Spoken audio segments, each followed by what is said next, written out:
The sweet number of 96. That's how many consecutive weeks we've been going hard.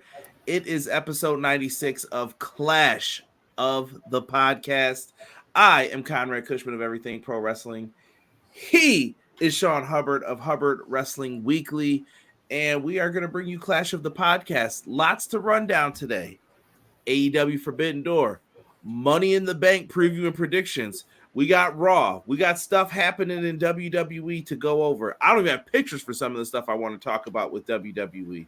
Sean's probably got some extra thoughts, and we have our finale of Who Killed WCW. It's not a game of Clue. We're going to finally wrap this thing up. And other than that, I don't know if I'm missing anything or if we got anything else to say. Conrad, drop that thing.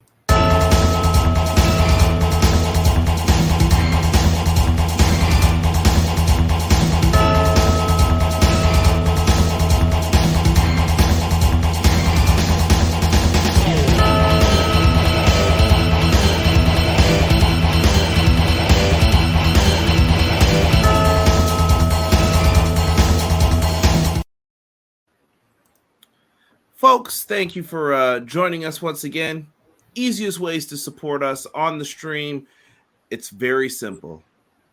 Hit the like button, subscribe to the channel, which I see some new people doing. I appreciate it, but we can always use more. Subscribe to the channel. Get us in that YouTube algorithm. Tells your friends, tells your mama, tells your daddy, tells everybody come watch Clash of the Podcast. So make sure you guys do that as well. And make sure you go over to Sean's channel, subscribe to him, all in the description down below. And I have these cool little buttons from Nightbot that'll put them in there. Updated recently. It's going to pop up for you in the chat right now.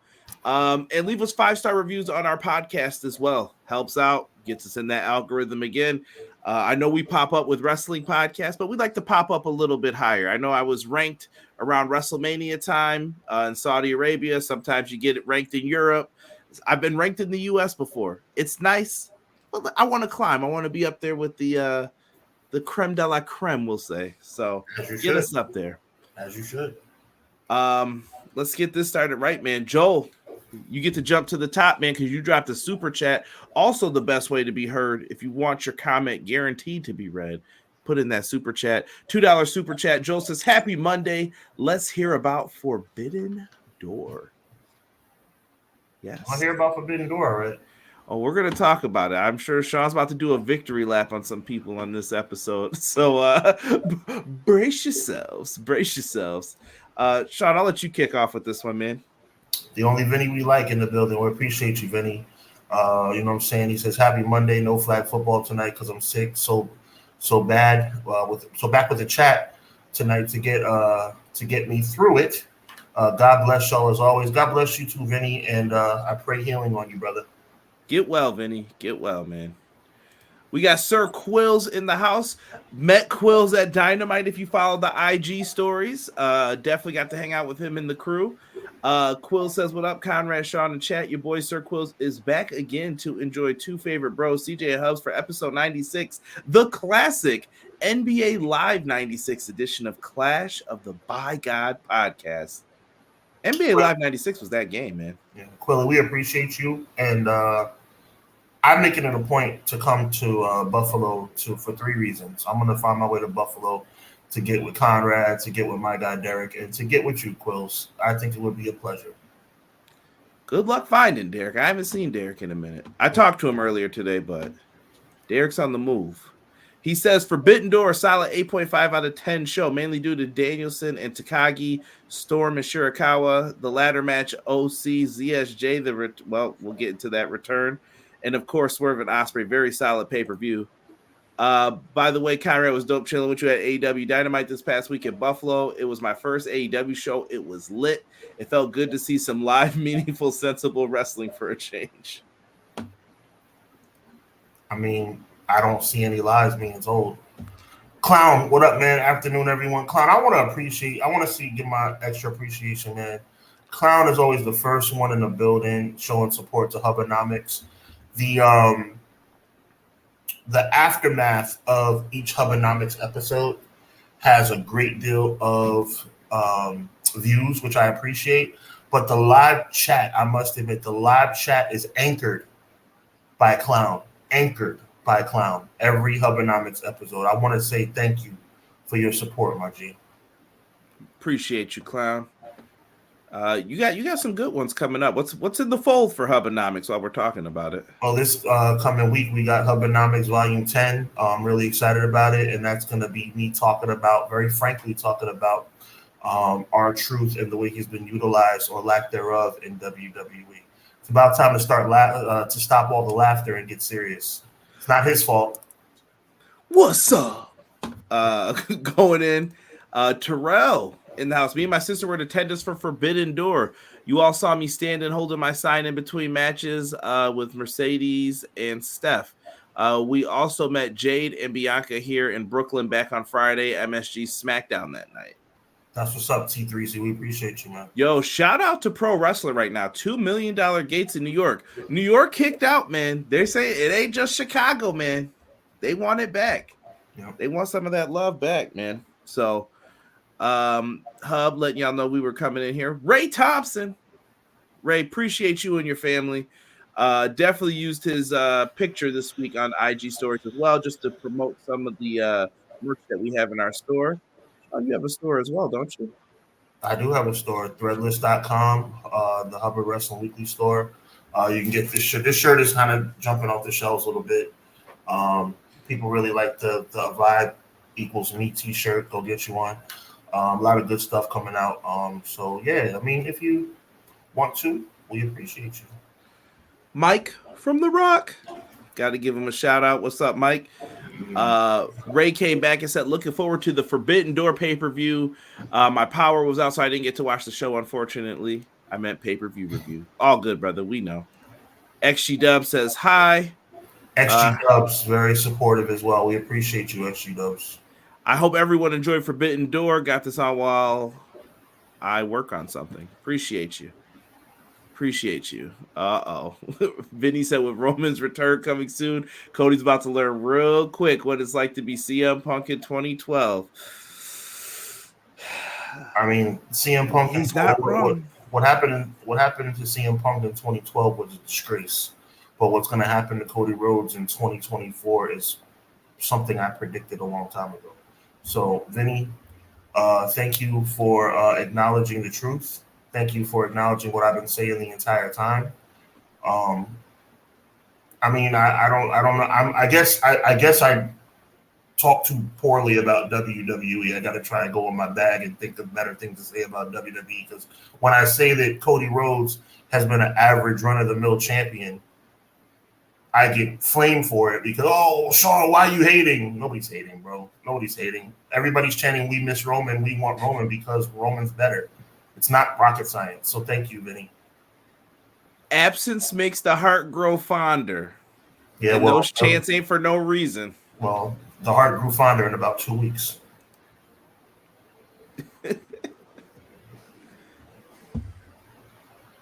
I'm ready. This is you. M. Leezy Fo Sheezy. Hello, good evening. Hope everyone had a good weekend. Let's kick off July with the two best in our pro wrestling community. M. Leezy, just as I gave XG Dub and K Clown and everybody a big shout out, I want to give you a shout out for a different reason. You are by far our most active social media viewer and corresponder. So we want to say thank you for that. It does not go unnoticed. Yes, thank you. And I appreciate everyone who watches on Twitter too. I've noticed our Twitter numbers are growing for the videos as well. So much appreciated. If you guys want to come on over to YouTube, Twitch side of things, feel free. Doug says another Monday, another clash. Here we go. Teach me how to Dougie. Teach me how to Dougie. What's good, Doug? McKinney says, I'm here to talk wrestling with the Fire Live chat and the fabulous Freebirds. That's how I put Derek in the quotes. All right, of the podcast, Clash of the podcast, and to let y'all know, he who laughs last didn't get it. Let's go. Appreciate that, McKinney. McKinney, appreciate the words of wisdom. Yeah, we had some good back and forth about tonight. I'm trying to show everybody's comments here. Rob, what's good, Rob? I like the Orange Cassidy video you made yesterday. The words fit perfectly with the spot in that match. He says, "Happy Bonilla Day" or Bobby Bonilla Day. For Yes, those who, yeah. this man wakes up every July 1st to $1 million paycheck. I know some people are like, $1 million doesn't go as long as it used to on my Facebook. I don't care. If you sent me $1 million every year, I'm happy. Thank you. I mean, I could use that money. the Mets bought him out, and rightfully so. He wasn't performing anymore, but they overpaid him, and because of that, he's owed about 1.2 every July 1st. I be dancing in the streets. There I was mean, another person for the Orioles who got paid too. I can't remember his name off rip right now. But there's someone else who's getting paid even more than him. So just crazy. Eric Douglas, I noticed no AEW review from Wednesday. Eric, we were at the show. It was in Buffalo, baby. Whose house? It was Swerve's house. Come on. We were there. That's where I got this shirt, actually. Nice. Deanna says, hey, guys. Yo, by the way, Sean, as much flack as AEW gets for their merch sales, like when you're there, not a lot of shirts sometimes. I will say they did have shirts in every size. That's what's up. That is something that I criticize WWE for. I know not to go to WWE shows because it's either 2X or XL. I could probably wear it, but it's gonna be a stretch, and them WWE shirts are shrinking. Right. So I'm not doing it. I'm a big guy. Can't do that. But I wear 3X myself. So yeah, it's just it feels better, doesn't it? Like I could wear 2, but I'm not going to. I could wear 2X, but I like to breathe. Yeah. How do I breathe? All right. Rob says it's me, Conrad. It was me all along. Here we go. Appreciate now you know, you dumb son of a. Rob says I just couldn't put up with Lash LaRue anymore. By the way, B-Boy Skyline in the chat, he was also at the Dynamite show, but I was on camera once during the BCC entrance. B-Boy got Serena Deeb's flag in her match on Collision. He was also the person who slapped at Will Ospreay. He was in the Tiger Mask cosplay on the outside. That was him. So good for him.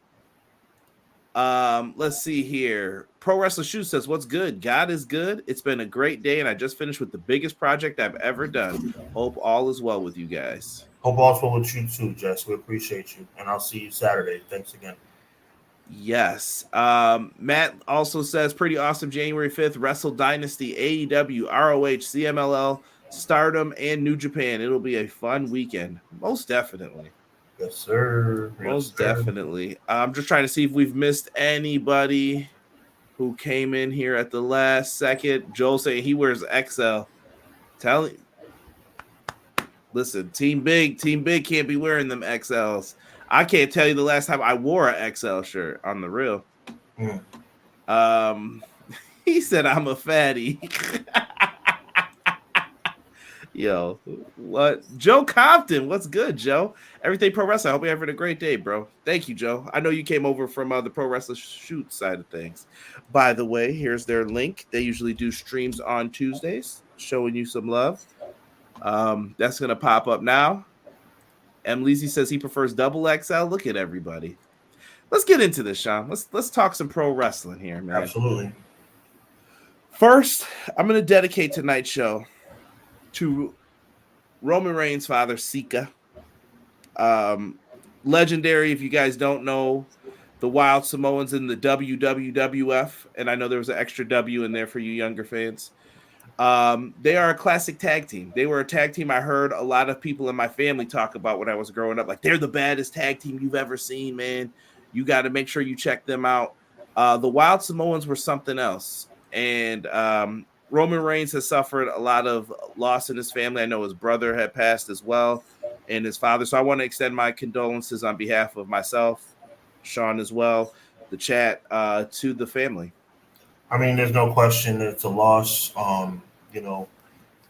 Patriarchs are to be acknowledged, no pun intended. We thank him for his contributions. We thank him for his bloodline. We thank him for the heart, the blood, sweat, and tears that he offered to us. I'm just truly inspired by what he did in the ring. Everybody knows him as one half of the Wild Samoans, as you articulated, Conrad, but also People forget that he had a little bit of a singles run in 1987 and 1988, even going one-on-one with Hulk Hogan for the WWE Championship on a couple of occasions. So, rest in peace and Godspeed.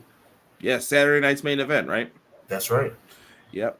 I got a little memory of it from watching tapes and stuff. Yep. So yeah, R.I.P. to Sika. Let's get into this Forbidden Door show, man. I enjoyed this on Triller myself. I thought it was well worth it. This card went into it, man. A lot of people were doubting, Sean. Like, I don't know if this is gonna be good. Some people have said cancel the concept of Forbidden Door. It's old, it's dead. I thought last night reminded me of why I love it so much. The closer I got to it, the more I really enjoyed it. Look, man, there's no question the pay-per-view was outstanding. It's too long, there's too many matches. Just don't watch, bro. That's how you feel. Don't watch because, like I said, us wrestling fans, I'm going to include myself, just to be fair, always have something to complain about. It doesn't matter what it is. We're going to find something to complain about. The show's too short. The show's too long. The show has too many matches. I wasn't able to get to sleep at night. Oh, I don't know what I'm going to do. There's too many people. Oh, my God, it's 12:05. Oh, my God, it's 11:55. Oh, my God, there's only 4 matches. Oh, my God, there's 20 matches. Just stop complaining, bro. That was a 10-match card, I believe, or somewhere in that range. And it was outstanding from top to bottom. If there was any hitch in the giddy up, it might have been the Zack Sabre match, but even that was good in my opinion. Yeah, even that was good, and I'm really picking for straws. It was an outstanding show. So, you know what I'm saying? I'm not gonna say anything that's not true. AEW kicks tail when it comes to pay-per-views, and nobody can tell me any different. Sean, you had articulated on a different podcast recently about AEW, and I actually went and listened to the entire thing, and I thought you made some excellent points about their pay-per-views. There's really not many pay-per-views. Their worst pay-per-view was just a good pay-per-view. Their worst is just a good show. Yep. Or what's under good? Tolerable. It was all right. It was good. With this show, I thought, I don't know, man. I just don't get it. I don't understand the complaints sometimes for what they get for some of this. I heard complaints about the crowd. Did you feel? I didn't feel anything bad about the crowd. There was one time where I thought they may have gotten annoying or they sent kind of the wrong message, and I'll talk about it in this, but no, there was nothing wrong with the crowd. The crowd was into it. The crowd was receptive. They booed when they should have booed. They cheered when they should have cheered. They were loud. They were engaged. Like I said, stop complaining, man. You know what I'm saying? Y'all are just picking for straws. Anybody who complains about this show is just picking for straws. Yo, shout out to Ace who's modding in the chat. Let's go through these matches. I don't really have a lot for each match, but I did take notes from last night. 0 Hour, Serpentico and Kyle Fletcher. I thought it was nice that Serpentico got to be on a match on the show at least. He's usually not featured on like pay-per-view matches or anything like that, but he got to be on 0 Hour for Forbidden Door. Right. I like the performance. He deserved to be on the show. I think the 0 Hour is a good spot for him at this stage. Got to showcase his talents. I love what I saw. I mean, 3 minutes, but they made it work, and they made it a little bit of an impact, let's say. Sean, what would you rather see? Would you rather see people talking upstairs about the matches that are about to happen, or would you rather see a match in the ring while you're sitting in your seat waiting for stuff to happen? Get someone out there. Go, cool. Yep, I'll watch that. You'll be surprised by my answer. I'm actually a fan of the Todd Pettengill way of doing things. Yeah. I mean, real talk. I actually, because to me, to answer your question, I'm the type of person that likes the best of both worlds. Give me a countdown show, but give me live commentary on a live mic in the arena. If you do that, I'm happy. To your point about Jeff Jarrett and Renee and everybody talking up in the booth where the fans can't hear, yes, that would become boring. Give me a live countdown show with live commentary in the ring where Domino's Pizza's delivering pizza to Vince and Jerry the King Lawler. I'm happy because it's interaction. But if it's between seeing Jeff Jarrett and Renee talk up in a booth, or I can't hear anything, or watching, Fletcher and Serpentico kill it in the ring, I pick Fletcher and Serpentico. And I think this is the perfect show to put these matches on, because if you don't know something about person A on the card, let's just say, great, then here's a match instead. Instead of us talking about it, trying to educate you. Because if you haven't watched the show at this point, I really doubt you're paying attention, because I still hear, who is this guy? They've been on the show for 3-4 years that you guys were complaining about. You know what I mean? And sometimes they don't even know what they're complaining about. Yeah. Man, big shout out. I agree. Their worst pay-per-view is just a good show. Jesse is in agreement with us on that. Let's get into it. And I would agree with that assessment as well. The little thing he put in parentheses. Oh, that is the outlier for me as well. All Out 2023.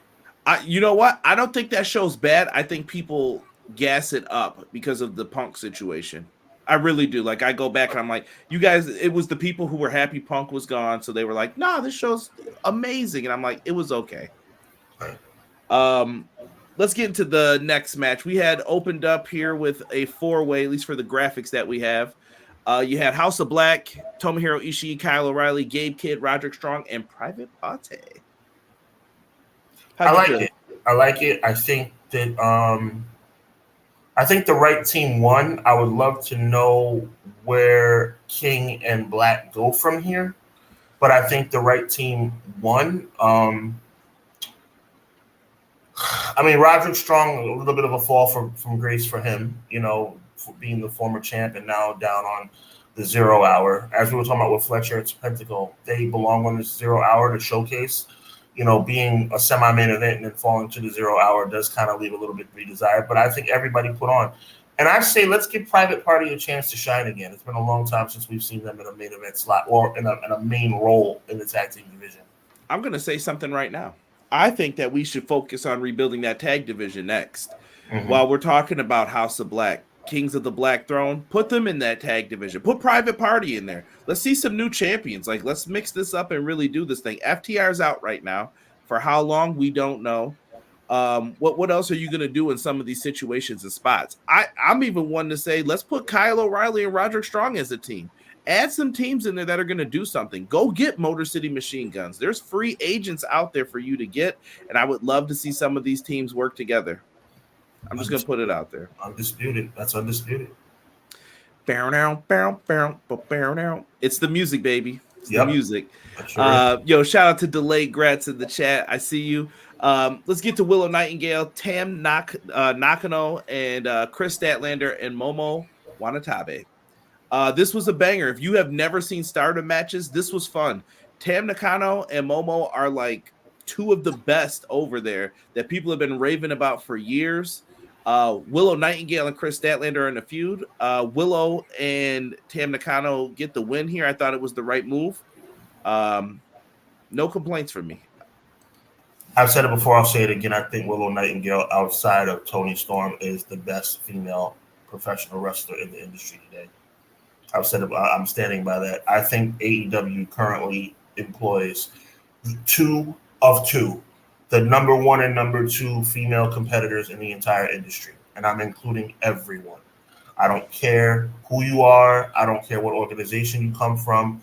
Willow and Toni Storm are outstanding. And yes, obviously Willow and Nakano winning this match makes the most sense. It definitely sets the stage for Willow versus Chris on this upcoming edition of Dynamite, where you and Derek will be reviewing that show, making your triumphant return to EPW channel on Wednesday at 10:10 p.m. My man, you're getting good at this shilling thing as well. I love it. Thank you for that plug. I'm predicting this right now, though. I do think Chris Statlander is getting the victory, though. I think so too. I just don't want it to lead to Willow Nightingale's downfall. If it's a win for Chris Statlander that leads to a rematch, even possibly a higher stakes rematch, maybe in Wembley Stadium, I'm cool with it. But if Willow loses this match and then goes down the card, that would be upsetting for me. I hope Willow Nightingale continues to have the opportunity to let this momentum build, because she's, up until her loss of the championship against Mercedes Moné, she was rolling. I think she will be again too. I think they like Willow in the chase. She's that classic baby face that you want to get behind. Well, how do you keep them behind them? They got to chase something. Right. Terrell says I was part of the. I want you to bring that up during the ladder match, good sir. I want you to bring that up. I hope you watch the Buffalo shows because it was funny. Well, I'll say it now. It was funny that when I went to the Buffalo show the first time, there was a lot of people booing anything CM Punk that was said. You know what happened this time, Sean? There were more CM Punk shirts than ever in the crowd. WWE CM Punk shirts at that. Well, Find that very weird. And you brought it on yourself because you reminded people that this guy left you. mm-hmm. So that's the reaction that the Elite are going to get every time. So I really don't want to hear like, why are you guys chanting that? You put it in the story. They're going to do that. Touche. Delay Grats, what's good? Forbidden Door is the AEW New Japan All-Star game. I love that thought process of it. It has no narrative stories in it. The show itself is the story. You get one-time matches that we can't see for the rest of the year. Love it. Love it. Mick Watch Media says, what's up? Welcome. Welcome, Mick Watch. Matt's agreeing with you. Willow is awesome. Who do you see beating the Young Bucks for the tag titles? I don't have a pick yet. I don't know if we've got that team just yet. I don't know yet either. But I think we should maneuver the belts onto a team that is not the Young Bucks. Absolutely. Byron, what's good? Welcome. Welcome. McKinney, loving all of Willow's positivity. I love it, man. Let's get back through the 0 hour. We had an Owen Hart Foundation Cup tournament quarterfinal. Mariah May versus Saraya. I really enjoyed this match. I did too. Mike Fiesel, I see you. Mariah May and Toni Storm are clearly on a collision course, and I love the ride they're taking us on. It's unquestionable that Mariah May winning this match was the right choice. And you know something, I notice like time and time again that we find ourselves saying AEW made the right choice as it relates to matches, that is. Made the right choice. Oh, the right person won. You know, maybe that's the reason why I support AEW. Maybe that's the reason why there is, to me, a groundswell for this organization to do well, because most of the time they make the right choice as it pertains to wins and losses. Yes, they have a lot of deficiencies, Conrad, as it relates to what happens behind the scenes. But in that ring, bell to bell, when that second bell rings, usually the person who's supposed to win wins. But I digress because I don't want to make fun of WWE too much. At the end of the day, Mariah May wins. It's clear that Mariah May and Toni Storm are on a collision course. And we'll cross that bridge when we get to it. I'm thrilled with this match. Saraya put on in this match too. Shout out to her. She put on. They definitely had, you think, a couple parts where is she going to really pull this out? But they did good here. I love it. She got a win with a flash pin, as I like to call them, and it reminded me of Owen Hart. So I kind of just thought about Owen in the finish of it a little bit. I was like, that's something Owen Hart would have did. You know, the classic feet behind your arms, pin you. Like, I just thought about that. I was like, yeah, man, that's something Owen would have did. Let's get to the main event for the 0 hour. Tsuji, Titan, and Hiromu Takahashi representing LIJ versus Mystico and the Lucha Bros.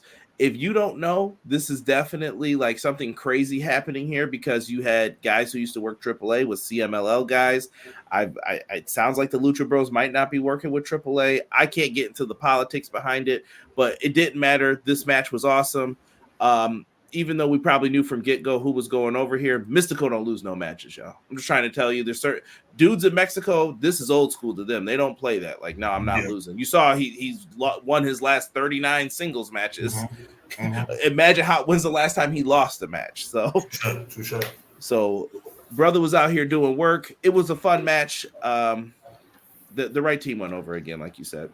Athletic marvels, nothing else to say. They continue to thrive.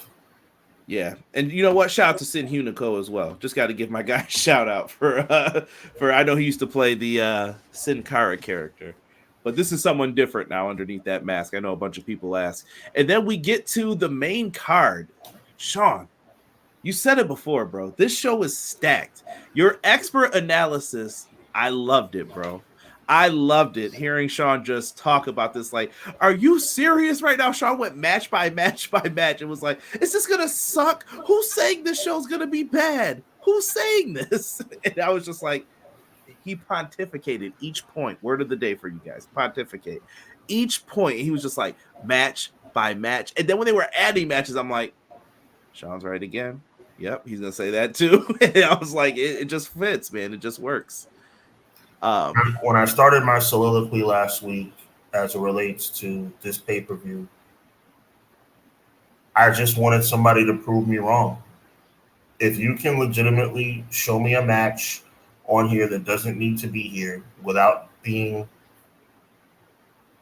I guess you can say, without nitpicking, then feel free. But there's nothing on here that was a waste of time. There's nothing on here that showed that AEW was lacking. There's no Rhea Ripley versus Zoe Stark match on this pay-per-view.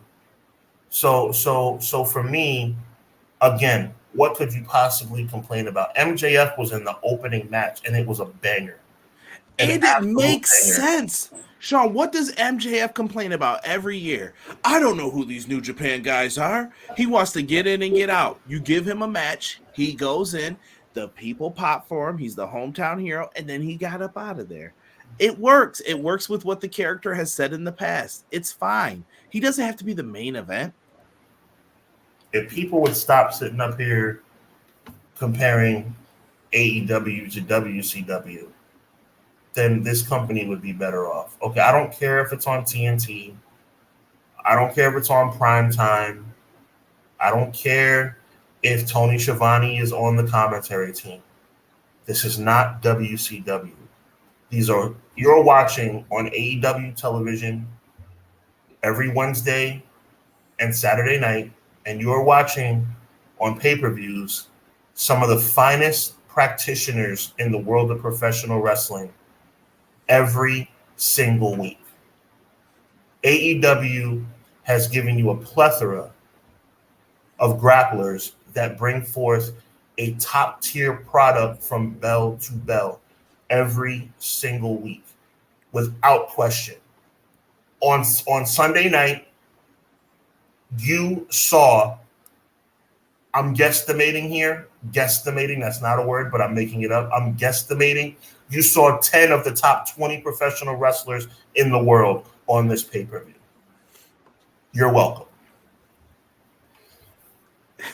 Clown says, what happened to Bushi? I don't know if Bushi's injured or maybe he had other commitments. I couldn't tell you, Clown. He might be hurt. I haven't followed New Japan lately to know. Terrell brought up Hiromu got a huge pop. Hiromu did at our show as well, and there were some kids sitting behind me, and I actually explained to the kid who Hiromu is because I was like, where's Daryl? And the kid was like, who's Daryl? And I was like, oh, Daryl's the cat that he has. And then the kid's dad was like, oh, that's pretty cool. I didn't know that. It's okay to talk to fans and tell them about stuff that you know. And the kid was cool afterwards with it. You know what I mean? Like, have fun at the shows when you go. I don't know. Let's see here. I liked MJF versus Roosh better than this match, but nothing egregious. I used that word with McKinney earlier in the Facebook group. Yeah, and you guys can throw that up here. I'll put the socials up in there if you ever want to join the Facebook group. All that stuff's in there for you guys. I mean, let's not get ahead of ourselves. LOL. Under what part? I made a comment that I think you saw. I just made a guess. That number could be higher or lower. I said that you saw on that pay-per-view possibly 10 of the best professional wrestlers in the world on that show, and I'm guessing that Jesse disagrees. I mean, let's just run it. Can we go there right now? Do you mind, Conrad? You want this? Does this photo work here? That photo works just fine, my brother. Swerve Strickland, that's 1. Will Ospreay, that's 2. Mercedes Moné, that's 3. John Moxley, that's 4. Tasuka, maybe a little past his prime, but okay, we'll say no just for the sake of that argument. So 1, 2, 3, 4. Tony Storm is 5 in my book. Zack Sabre Jr., come on now, definitely 6. Brian Danielson, definitely 7. MJF, that's 8. Chris Jericho, not anymore. Samoa Joe, that's 9. Okay, 9. I'm seeing 9. Do you see any more that you would put in the top 20 in the world today? Mercedes. I said Mercedes, so that's 9. I would even argue Stephanie Vaquer arrived. That's 10. I mean, what are we arguing here? You know what I mean? Like, this is not even like a debate at this point. AEW has some of the finest practitioners in the world of wrestling in the entire world. NATO, Clown, I see you. Thank you. So, I mean, like I said earlier when we started the show, Conrad, well, I see you. Best in the world? Do you tell me? Okay, me and Conrad just named 10 people. Do you not think that those 10 people are 10 of the top 20 to 25 wrestlers in the world today? I mean, Conrad, am I missing something? This is your show and my show. Tell me let's go down the line one more time. Let's go down the line. Let's be definitive, though, Conrad, okay? Let's be definitive. Swerve Strickland, I'm saying yes. One of the top 20 wrestlers in the world today, Swerve Strickland? Yeah, I would say so. Will Ospreay, to me, is the best wrestler alive today, so that's 2. Mercedes Moné? I'm with you on the names that you said that people could argue, are they the best? I think it comes down to subjectiveness and how many people do you think are the best in other companies that aren't working on this show. But to say that there aren't at least 5 to 10, but I don't even want to do that, Conrad. I don't even want to do that. I want to stick to what I said because, okay, let's Swerve, Will, Monet, Moxley, Okada, Storm, MJF, Danielson. I think you left out Shingo Takagi too before. I mean, what are we debating right now? Okay. And we weren't giving out Naito and Tanahashi. With all due respect, these dudes are held together by athletic tape. Right, they're slightly past their prime, but look, to each their own. Yeah. Like I said, this is subjective, man. Yeah. Guy Will Gamble, what's good, man? Appreciate you, Andy. I saw you up in here as well, man. I appreciate it. I want to just run through some of these matches pretty quickly. MJF versus Hechicero from CMLL. Hechicero's become one of my favorite wrestlers that they can put on AEW weekly television. Who is that? Shut up. He's been on TV enough. They've shown enough video packages. If you don't know, you ain't watching. So that just shows me everything I need to know.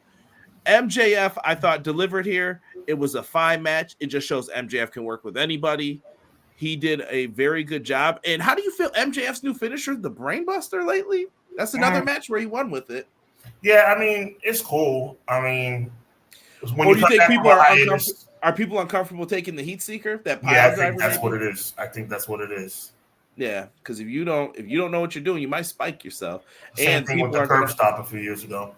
Yeah, and if you don't want to tap out to that arm bar, then ain't much else you got. There you go. For MJF went over though. I thought it was fun. I enjoyed this. I'm trying to look at my notes here to see if I missed anything. No, I got it. I think we jumped through it all. Let's go to the trios match. Scissor Tanahashi, or what would they call him? Scissor President Scissor. I don't know. But the New Japan President team with the Acclaim. Max Caster kind of went in on his rap. By the way, tired of y'all not rapping in Buffalo and Rochester. I've caught this. I've watched shows and I haven't gotten one rap yet from the Acclaimed. It always gets cut off or you don't do it. I want to rap. I'm so sorry. The Elite also came out here. Lots of shenanigans. I saw people comparing like, man, I'm so glad Okada didn't go to a different company and do foolishness here. Listen, Okada is a heel. This is something different for him. I'm not too upset with this. I don't think it's foolishness that's too over the top, like constantly to where it's annoying. He's still one of the best wrestlers in the world when he gets in the ring. Mm-hmm. I don't know. What'd you think? I thought it was good for what its purpose was. I thought this was a good match, and I was one of the lower matches on the card for me. 6-man tags are iffy, you know what I'm saying? A little bit of a low, but I think it served its purpose, and I think at the end of the night, the best team won. Yeah, they did the right thing here. And honestly, I think this is the better kind of match for Tanahashi. I didn't want to see him like challenging for the world title this year. Course correction. And I'm going to say this. I went to the show last year for Forbidden Door in Toronto. I think that this show was paced better. And I think they learned from their mistakes from last year's show to where we were gassed before the main event match because they had put on a match of the year candidate before then. So that's just me talking.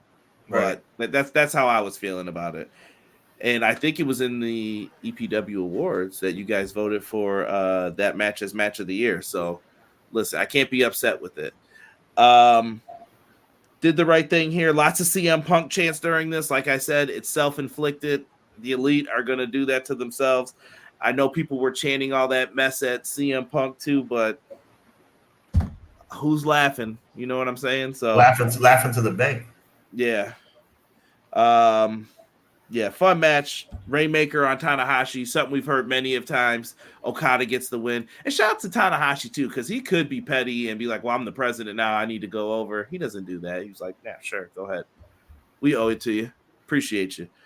In a match that I challenge people to what's the word I'm looking for here? I saw a lot of complaints online about this match. Just like, how could you slam Danielson on his head? What did you think of this, Sean? I want to get your thoughts first. This match was freaking fantastic, bro. This match was freaking fantastic. I mean, the athleticism, the storytelling, the pain, the comeback, the jubilation of the victory. What could you possibly have negative to say about this match? Like, that's what I'm talking about. This was a 5-star match. This was outstanding. Absolutely outstanding. If anything, I thought Shingo showed you where Danielson's feet caught the ropes, how to catch somebody. He saved Danielson's behind. Yes, he if did. He would have fell. He was like, got you, bro. Don't worry about it. Put him right up. Then did that twisting, I don't know what you call it, like suplex off the apron. Thing of beauty, bro. Thing of beauty. Shingo Takagi is so underrated and underappreciated, even in New Japan, that I'm like, dude, this guy is so good. So good. And I think he's going to become the new elder statesman in New Japan, that you need to get through him for some of the matches here. Let Shingo rock, man. He can still put on some really good matches if you needed someone in there. Danielson ends up getting the win. Danielson won with a wrist lock, bro. A wrist lock. He had the dude's arm twisted, and there was nowhere for him to go, and he just gave up. I loved it. Because you never know when Danielson's going to win. That was like last year. We went to that Okada. All I saw was Danielson swoop his leg around. I'm like, oh, this is a good submission hold. And then all of a sudden we heard ding, ding, ding. And I was like, what? He tapped. And game over, bro. Matches can end at any moment. And that's a thing of beauty in wrestling. Matches with endings that make sense. How ironic. Shout out to everybody who's letting us know it was Scissor Ace in the chat. I know I was late on that. Yes. Gino Morgan TV, welcome as well, my friends. And if you guys have it, don't forget to check out Hubbard Wrestling Weekly. I'm going to put that in there again because he's got a show coming up for you guys. Post-show Money in the Bank. Make sure you guys are checking that out. I anticipate fireworks because Jesse and James from Pro Wrestling Shoot, along with the final boss, Crystal, will be with me. So I anticipate we're probably going to veer off track a little bit, Jesse. We'll see. I'm interested to hear some of the points that people will have for it. If Okada, I gotta admit, one thing Jesse and I do agree on is that Jey Uso is being Jey Uso should have been world champion. So I give Jesse supports me in my quest. We'll talk in a moment about that in the next segment. I know. I got this is either going to be where I hype Sean up or I got a real Sean back. No, you don't have to real listen. If you notice the mannerism tonight, bro, I'm already there. I'm already there. Like, I know what's gonna happen. Oh, we're poking the bear then in a minute here, people. Yeah. We're about to get Gino Morgan, man. Thank you so much for the $5 super chat. If you got something you wanted highlighted or a question or something, feel free to put it in the chat, brother. I don't know if you accidentally sent it without a message in there, but I appreciate you, Gino Morgan TV. Thank you. Thank you. Great match. I thought this pay-per-view had a lot of fun moments. I am not a big New Japan Pro Wrestling fan, but I honestly like this. Honestly, Forbidden Door is my least favorite pay-per-view that they do, but I've never not had fun watching. Listen, New Japan's fun. It's a fun show, man. All the time. Deanna says Shingo is underrated. Quill said 9 out of 10. Fantastic match between these two. I loved it. Mm-hmm. A said Billy Gunn didn't have to come out after the match. Listen, Billy Gunn stepped aside to let Scissor Ace take his spot. He's all right. Give Billy a break. This is his swan song. Yeah. Wasn't like he famous-ed everybody. Let's get into the next match. And I kind of want Sean to take the lead on this one. Because when people say there's no stories, this was a story. This is character work. Well, number one, the best female competitor in the world, in my opinion, Toni Storm. Mina, the Stardom athlete, the Stardom wrestler, just came in like just completely tearing the house down. Obviously, you have the dynamic of Mariah May on the outside. To me, you look at Toni Storm and the character that she's built. It's just outstanding what she's doing. She is changing the game with this character. This is the best black and white gimmick I've seen since the NWO. I love the best black and white gimmick I've seen since the NWO. She's killing it right now. And the whole dynamic of Mina and Mariah being tag team partners in Stardom and all the history that they have, I thought it was outstanding. And I mean, the right woman won. Obviously, you're not going to have the women's world champion go down in the match on Forbidden Door. You know she's taking that title into Wembley Stadium. But I will say this. Mariah May was the catalyst of the greatest victory celebration and the greatest coming together of combatants I've ever seen. I want to thank you, Mariah May, for making mine and Nigel McGuinness's dreams come true. Yo, Nigel McGuinness is the funniest person. He was crying before the moment even happened. It's just beautiful. Someone hand me tissues. And he stood up and he's clapping.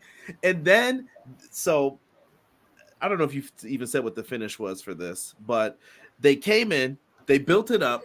Mariah May, I believe, stayed in a neutral corner. I would have definitely played into the Ultimate Warrior, Macho Man, Randy Savage, Ric Flair angle. Whose corner are they in? Flair's in a neutral corner. I would have had Mariah May stand in a neutral corner. She gave them both flowers. Luther's out there. By the way, I don't know what Luther would be doing if it wasn't for this Toni Storm gimmick, but this is the best thing he's ever done on AEW television. And they're out there doing their thing.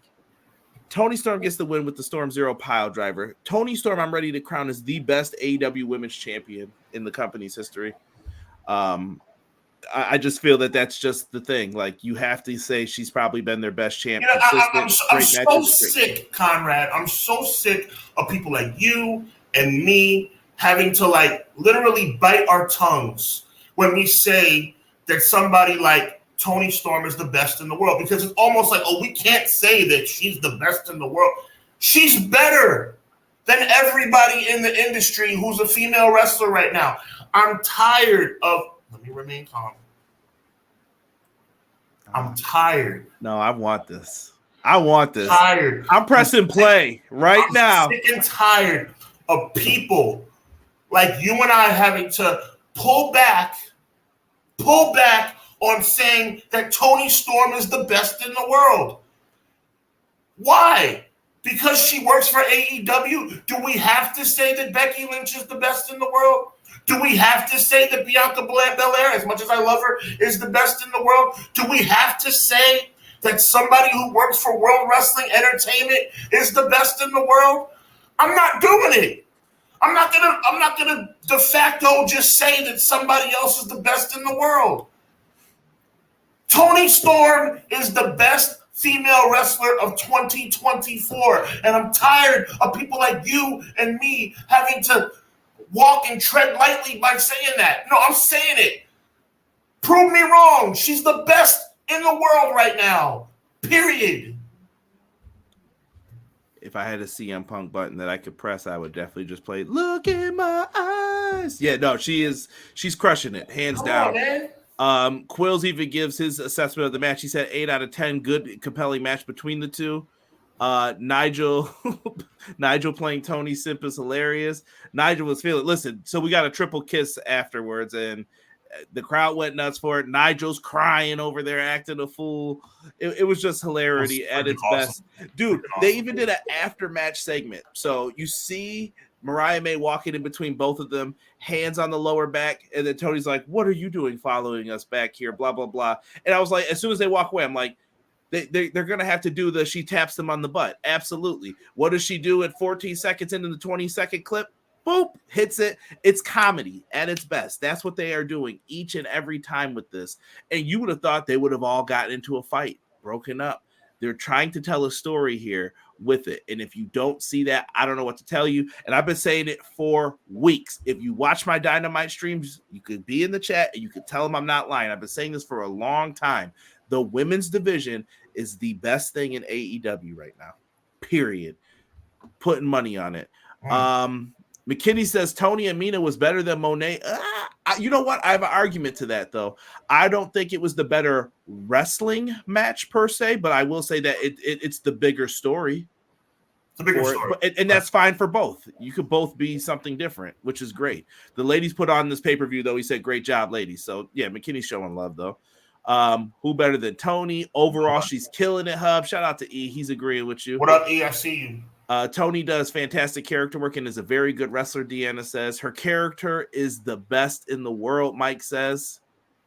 A says, nobody. Who's better than Tony?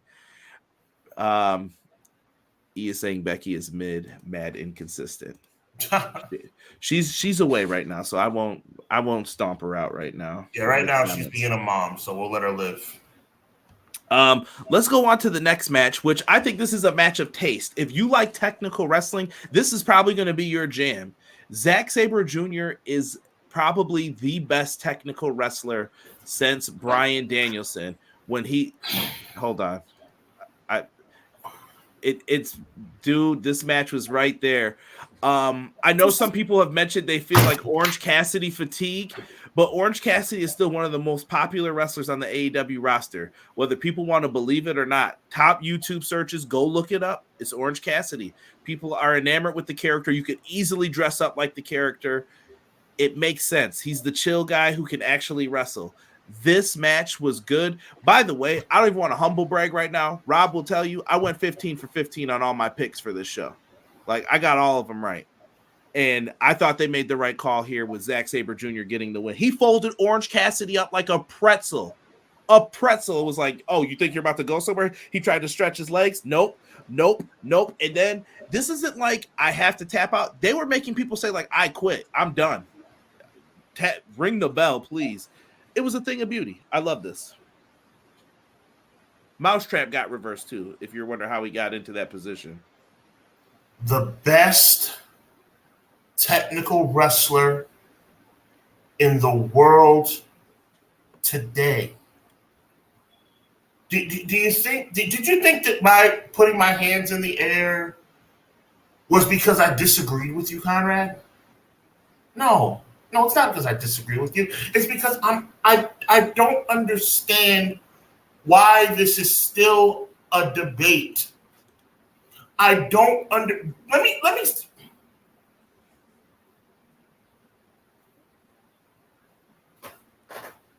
from an in-ring standpoint, AEW is better than WWE.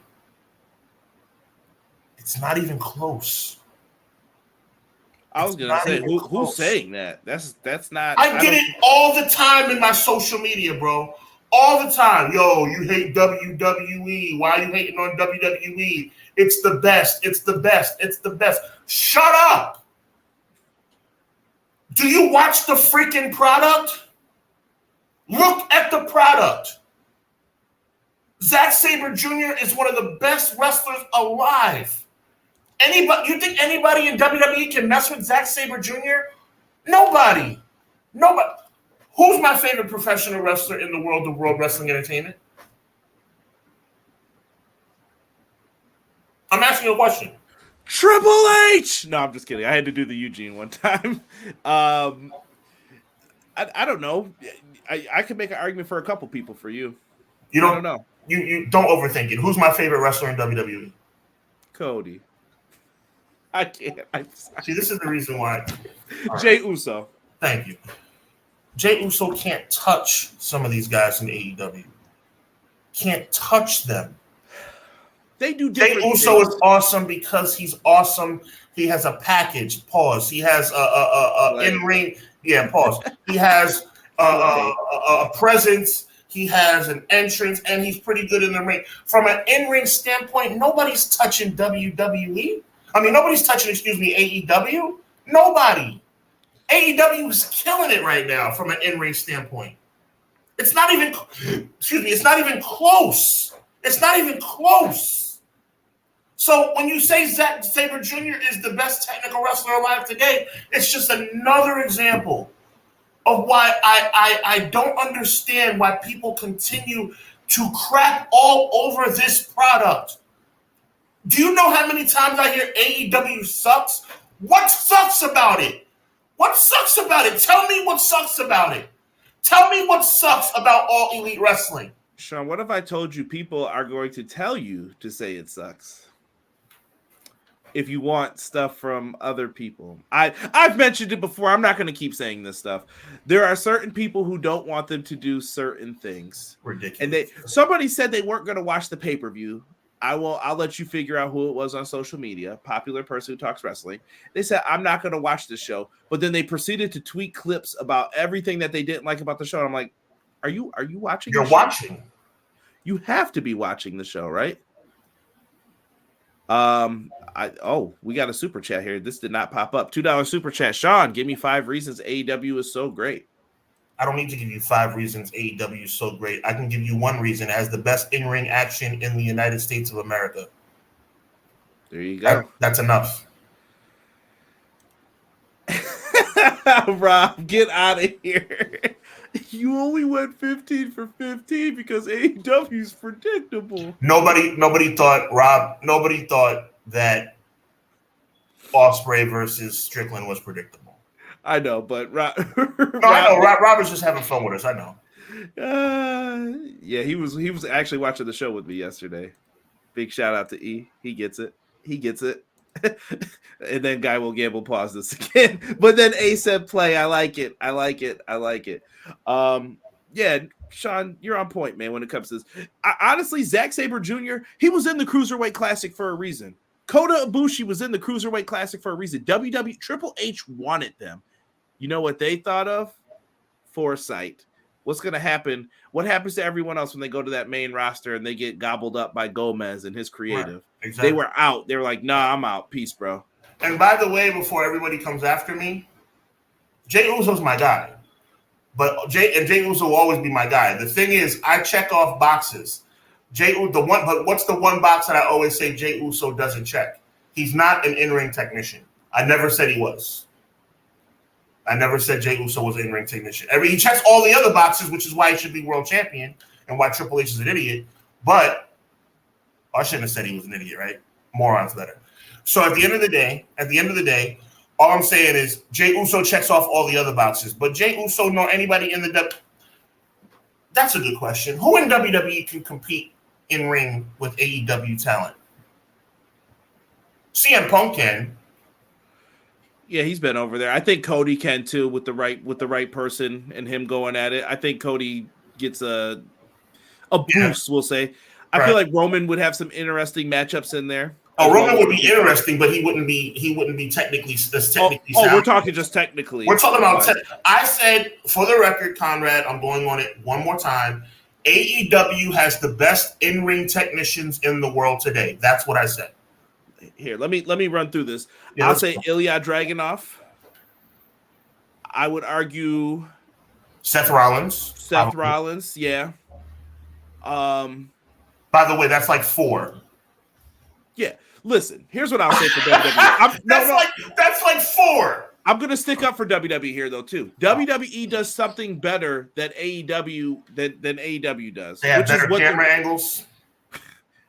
I'm not going to comment on the guy who lied to try to win an Emmy, but people don't know that about the new camera guy, do you? Mm-hmm. He definitely broke rules to submit nominations for Emmys while working at ESPN, but WWE does a great job of storytelling, and what I mean by that is Jey Uso, he's not the best technical wrestler in the world. He doesn't have to be either. You know why? Because he's a good pro wrestler. Some would say a great tag team wrestler. They know how to showcase those things. Cody Rhodes, someone else, he also delivers. The fan reaction is not by accident, folks. That's one thing I cannot deny. I cannot deny people screaming and singing this dude's theme. CM Punk's utilization while injured, genius. Here's the thing Sean's talking about. He's talking about in-ring action. Go watch Monday Night Raw. We get a banger here and there, absolutely, and we'll be raving about it. I'm like, yeah, Ilya Dragunov crushed that match with Ricochet. Yes, he did. But you know what? AEW constantly gives you this. Constantly gives you the best in-ring action. If you combined WWE storytelling and production value with AEW's in-ring technical prowess, you'd have the greatest wrestling organization ever. It would be lovely. It'd be a lovely day for wrestling fans. WWE is a TV show.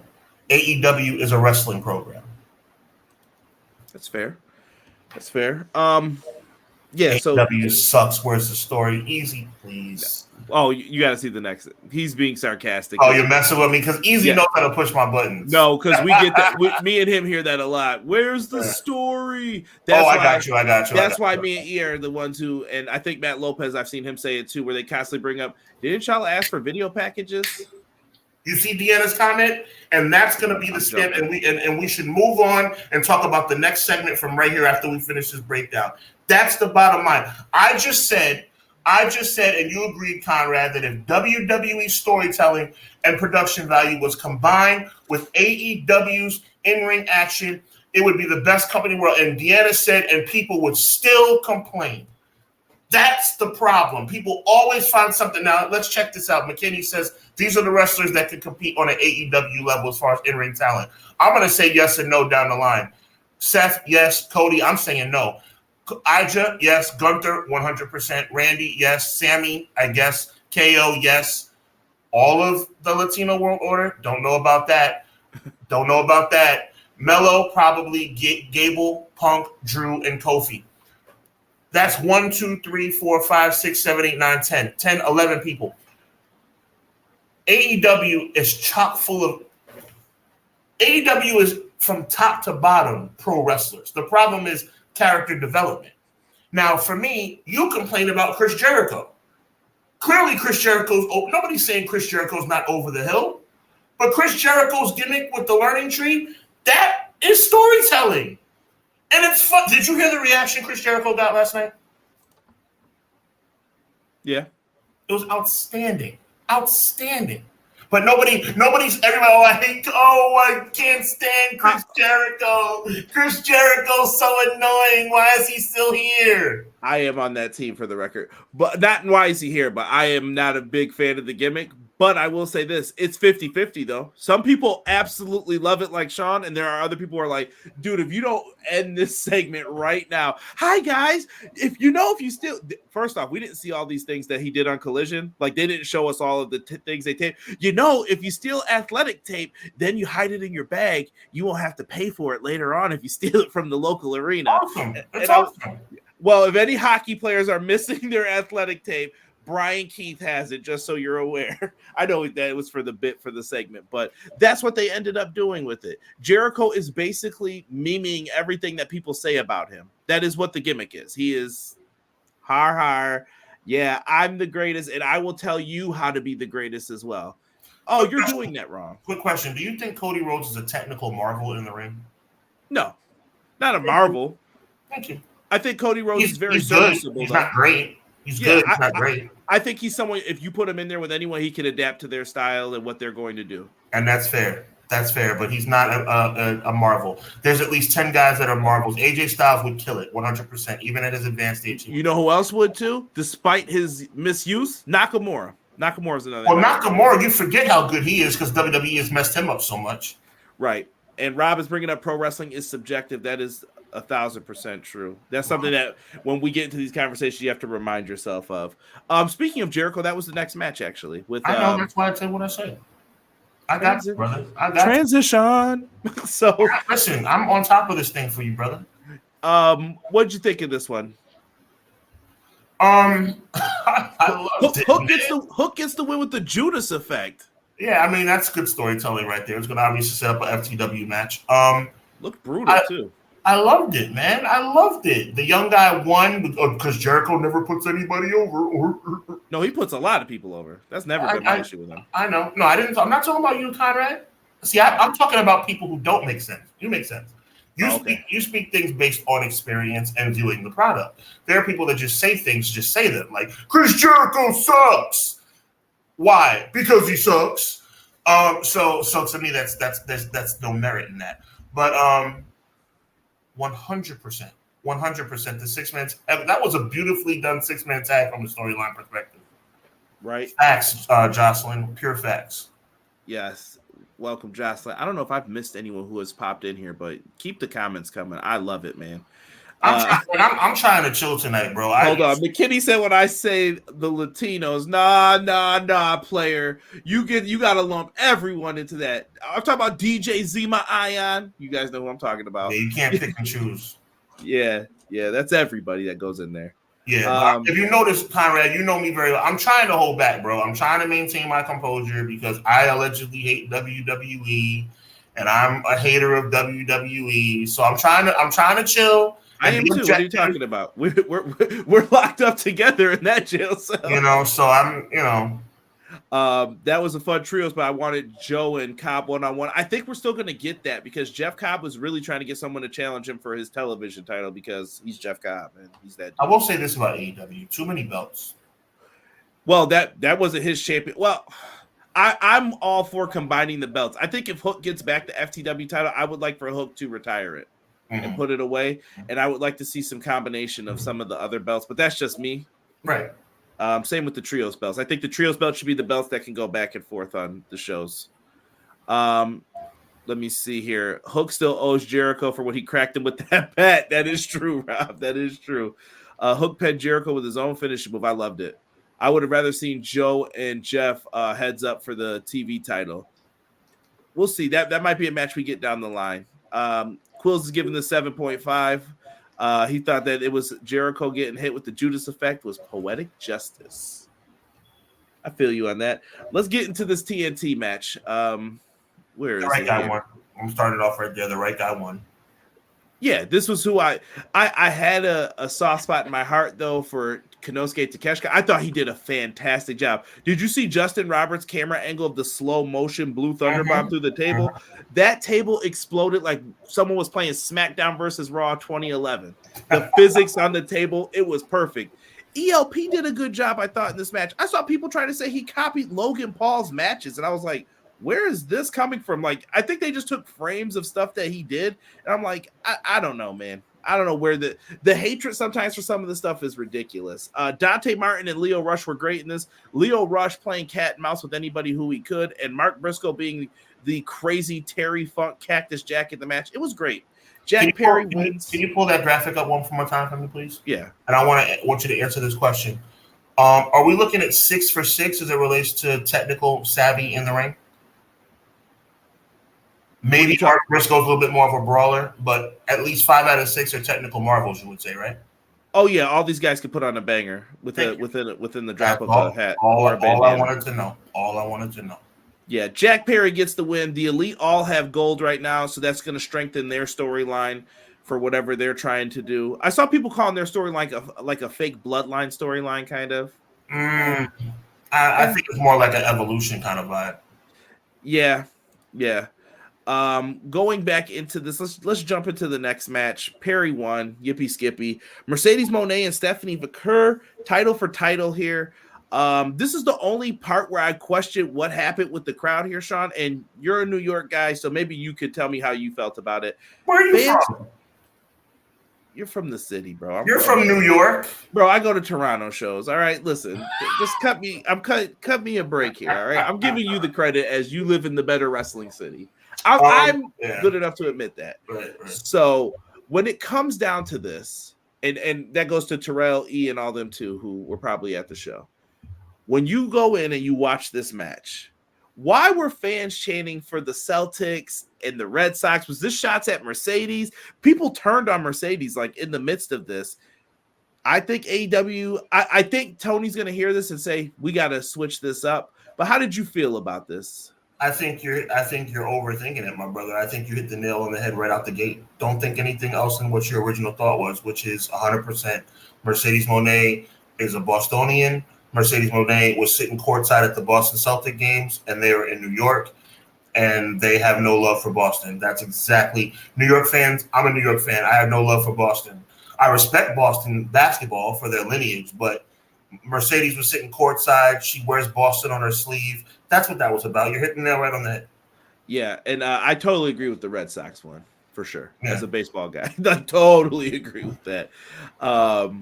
So, yeah, I thought this was a fantastic match, though, and I thought Mercedes did great, but I think this was the coming out party for Stephanie McCurry.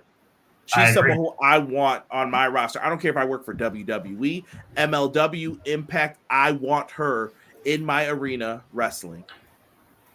100%. I have no argument that she bursted onto the national scene with this match, and I think she did a great job.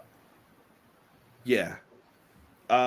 It was fantastic with this. Other than that, Mercedes gets the win, and I liked how she used like double finishes just to make sure she put her away. Mm-hmm. She gets the win. She's both champions now for New Japan Strong and the TBS champion. After the match, her celebration is short-lived. Sean, we get a return. Who is back? I love being right.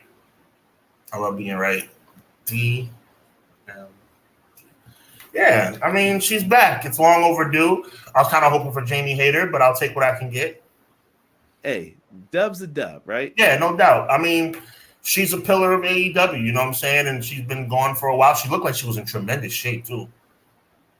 Yeah, she's been gone for quite some time. I know she was dealing with like back injuries, and Jamie Hayter's been out for a while. I'm not sure what she's dealing with. It's almost been a full year, I feel like, since she's been out. So the sooner we get Jamie Hayter back, the better, I feel. But DMD, Mercedes Moné, all in?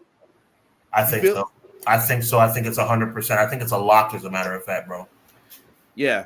And I saw some people too, like, yeah, they let the WWE people come in and take the titles. And I know I'm bringing up just points that I heard people trying to make. Bro, Mercedes Moné is the TBS champion. That's cool. She's put some shine on the belt that's underneath the women's championship. I'm totally fine with that. And she's about to go on and put on a banger of a match with Dr. Britt Baker. Cool with it. I love it. Conrad, I think you hit the nail on it. I think you can just lock in what you just said. I think it's a guarantee. Moné versus Britt Baker at Wembley Stadium. Book it right now, bro. Book it right now. Right. Look at this. Reminding me of AEW Jersey show. Arthur Ashe shows are way more polite, he says. Arthur Ashe is coming up soon as well. Sean, we find out. I don't even think I have a graphic for this, do I? No. We find out that Wrestle Dynasty is going to be happening after Wrestle Kingdom. It's going to be from multiple companies, CMLL, Stardom, New Japan, AEW, and Ring of Honor, all combined together to put on a show in Japan. What do you know? I love it.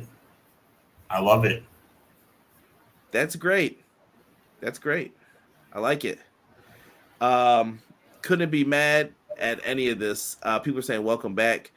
The two biggest egos in the women's division, Moné and Baker. Wow. Vinny coming with the heat. Wow. Rob, I don't even want to know who you're referring to with that comment. I don't want to know. Is it Moné type heel, but an outsider? I think she's going to Forbidden Dome. Somebody said trademark it. Yeah, this is going to be fun. It's gonna be a fun show, I'm guessing Monet. They're gonna split the Dynamite roster that week, and they're gonna put some people on. You might get to see some people on Collision and Rampage who don't get too much time that week. So enjoy it. That's what I say. Enjoy. And I'm going on record right now that All In will be the best pay-per-view of the summer in any organization. Ooh, okay. He's putting it on the line there. You might. Summer, and I'm not even going to include Clash of the Castle because that's too easy. That show is straight garbage. I'm going from Money in the Bank to SummerSlam to – I'm going to include Forbidden Door, but when it's all said and done, the best pay-per-view from now until Bash in Berlin will be All In from All Elite Wrestling. Jon Moxley, Tetsuya Naito, as we just mentioned, New Japan. Moxley defending the IWGP World Championship against Naito. This was my least favorite match. But, Sean, I do think that they... Put on? No, I wouldn't even say they put on. I think they had some hiccups in this. I told people, you got to remember, Naito, look at his knees, bro. They are taped. They are done. And he's the champion right now because he has name value in New Japan. Moxley looked like this was kind of a struggle to get through it. Like, what do you want to do? Where are you going with your body? Like, let me know what's happening here. Mm-hmm. And they tried to get through this match, but it was short enough to where I really couldn't get too upset with it either. Like, they were like, pull the plug on this. Like, take it home. It wasn't great. I'm going to agree with you 100%, but it wasn't bad either. No. Is it the weakest match on the card? To me, yes. But I'm not mad at it. It's close. It's that or, maybe the Bucks and Okada versus, I don't know. But even so, this match to me is a 7 out of 10. Yeah, it was fine and dandy to me. I don't think it was sloppy, McKinney. I think it was labored. How about that? I think it was labored. I don't think it was sloppy. I think it was labored. Sloppy indicates mistakes. I don't think they made a mistake. I think they were trying to mask the fact that what you said with there's major deficiencies from a health perspective. I'm going to say this, by Wrestle Kingdom, you are going to see a new crop of people, even if it's Naito and Shingo and ZSJ. Honestly, ZSJ is my pick if you have to pick someone to win the G1, ZSJ needs to be considered. Mm-hmm. Like, you're just going to have to consider some of these guys, and you're going to start seeing people finally getting you're going to come out of your shell. We're going to do something with you. Right. They have to at this point. Joel coming back. He said Money in the Bank and SummerSlam will be better than All In. I vehemently disagree, dude. Sean's going to take that bet, it sounds like. I'm not standing alone on this, though. I know that. Terrell said, I was shocked Mox lost. I screamed, what in the crowd? Tony ain't letting Jon Moxley go work the G1. He ain't got time for that right now. We got some people agreeing with Sean as well, though. Quilly, appreciate you, Quilly. And Quills agrees with you. 7 out of 10 for it. The referee robbed Moxley with that delayed 3 count. Naito was the right man to win, but you didn't have to rob Moxley to do it. And by the way, another story being told in the match for an organization that doesn't have storylines. Joel putting it on the line. He says, Sean, I'll buy you any pay-per-view you want if I'm wrong. For the people on audio, if we're getting a 6-match extravaganza at SummerSlam, come on, bro. Like, are you serious? We'll find out as early as Money in the Bank is not going to be better than All In. Are you crazy? All right, bro. Right? You think too many New Japan guys lost? No, I think it was fine for where they were and what the story was for that show. I like that they put over Zack Sabre Jr. They did give a couple guys some shine. And clean, by the way. Yeah. Rob saying Naito ain't got no knees, and you ain't wrong. Mox's work has become phony over the last couple of years. This was a recipe for disaster. How does this help New Japan? He's not phony. The only thing phony about him is his hairline. No comment. So you made a decision, Conrad. There's a difference. I think Renee made a decision. No, let me go on record for everybody here at Clash of the Podcast, all our listeners. I'm not feeling bad about making jokes about bald people because Conrad is not one of those guys. Conrad made a decision. Thank you, Guy Will Gamble. He made you could see the influx of hair on the top of his head right now. You can see it. You can see where it would grow back into her hairline. So you are not included, Conrad, in this conversation. That's right about that. So stop always adding yourself to this conversation. You made a decision. Okay, you can see chat. Tell me right now, Conrad, put your head down. Just tilt your head slightly. Don't you guys see the influx of hair that would come back in if he decided to stop shaving it? I do. So, Conrad, for the record, one more time, look at me, Conrad. Stop. You are bald by choice. Yo, shout out to Hims if you want to sponsor us. You can get at me at epwshow@gmail.com. Conrad, feel free. Conrad, look at me. Sure, I'm trying to get us sponsorships right now. Conrad, look at me. Deanna, cut it out. Conrad, look at me. Look at me, Conrad. You are bald by choice. It's true. Thank you. It's true. Conrad has a good shine. Conrad got that Johnny Bravo cooking up top. Cut it out. I really used to have a lot of hair, though, truthfully. I know. That's what I'm saying. Like, John Moxley's in a different ballpark than you, brother. One day, if you guys ever get the chance to see The Intern, you will find out how my hair used to be.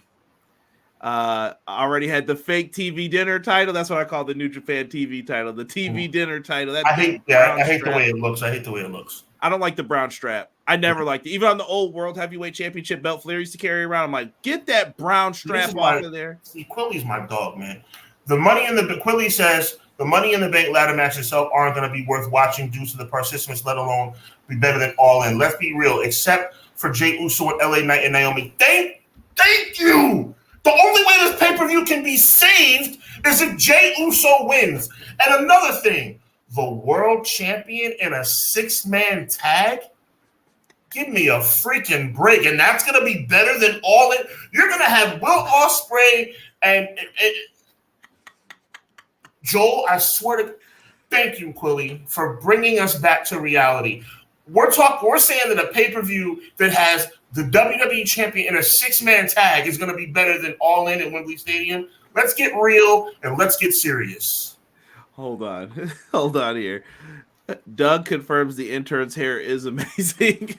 That's what's up. No, I'm not going to cap. No, it really is. It really is. McKinney said, look at him, sir. Look at me, damn it. I hate when Sean says that. Look at me. Look at me. I'm the captain. E says New Japan should have put the world title on ZFJ before Ospreay. Yeah, I think an argument could be made for that for how long he's been over there. Rob is standing on Moxley's cheeks. Look at his striking and look at his transitions. All listed, phoned in, garbage can juice. Rob is not Team Moxley right now. Oh, Vinny, you think that's so? Vinny says Roman will return to elevate Money in the Bank or something. SummerSlam's more likely, not Money in the Bank, though. We're going to talk about this momentarily. Yeah. We're going to talk about this because we still have to get to, I don't know, the best match of the year so far in 2024. It could be argued match of the year. Son of a bitch. I'm pissed, man. I'm so tired of you guys crapping all over this amazing wrestling product, man. Look at that main event. Look at it. Look at it. Look at it. Of the best in the world right now. Jesus Christmas. Swerve Strickland, Will Ospreay. I loved Will Ospreay coming out with the Hayabusa tribute. It was a thing of beauty. I'm all fired up, Conrad. I swear I'm all fired up. I know. We got to get through this. Shane Strickland, or excuse me, Swerve Strickland. I almost bad word. I said Shane Strickland. I called him his indie name. He was introduced by someone who used to be bowling. Jim Jones. That was pretty cool. I'm not gonna cap though. He came out and introduced Swerve Strickland. I love that he's gotten to interact with a lot of rappers. Westside Gun in Buffalo. We got some really cool stuff. And by the way, Judge EJ, if you guys saw him, he was on stage with them at Collision. Watch out for that guy. I like him being in Swerve's crew with Nana. Add some more people to that. You could do something with that. Dude, crazy amount of kickouts for this. Ospreay, this felt like a video game.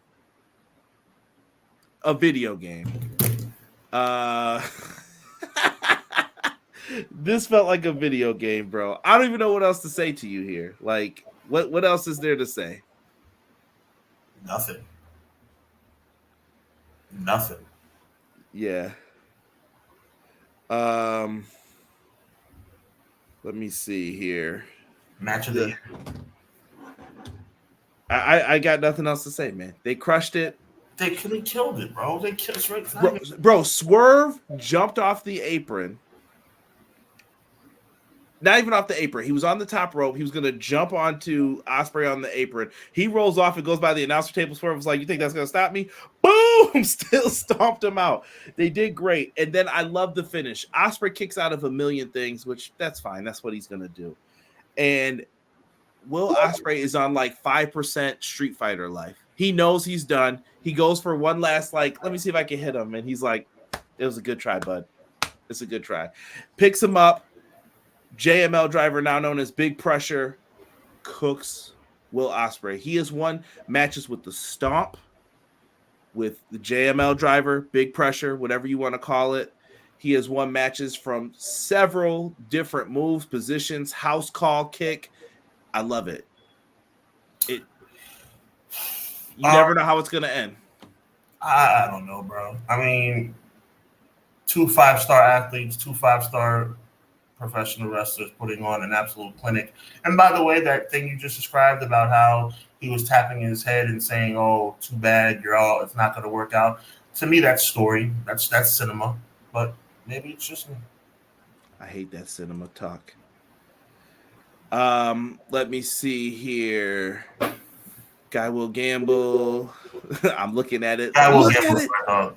Emily, my dog. I appreciate you, man. Clown set match of the year was between Effie and Mance Warner. Hey, put it down when it's time to put him down. Oh no, I mean that's debatable. It's debatable. I'll give you that. It was one of the best matches I've seen this year. Deanna said, "Swerve and Ospreay, best match on the show. My only gripe is when it comes to the finish. I hate it when it takes 2 or more moves to finish him off. I'm not a fan of that. If you watch New Japan, McKinney, I'm going to let you in on a little secret. It usually takes 2 finishers to beat someone. That's why they do that. It's kind of a way of showing respect to that person, and they still try to keep Ospreay strong because Ospreay wasn't hurt by this loss, in my opinion. They had the Don Callis run out.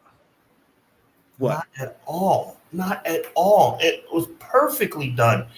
Will Ospreay lost 0 steam in his momentum. He lost his first. That's perfect wrestling. Perfect storytelling from bell to bell. Ospreay lost his first match in All Elite Wrestling, and he lost 0 steam. That's perfection. That's wrestling at its finest. Hey. Listen.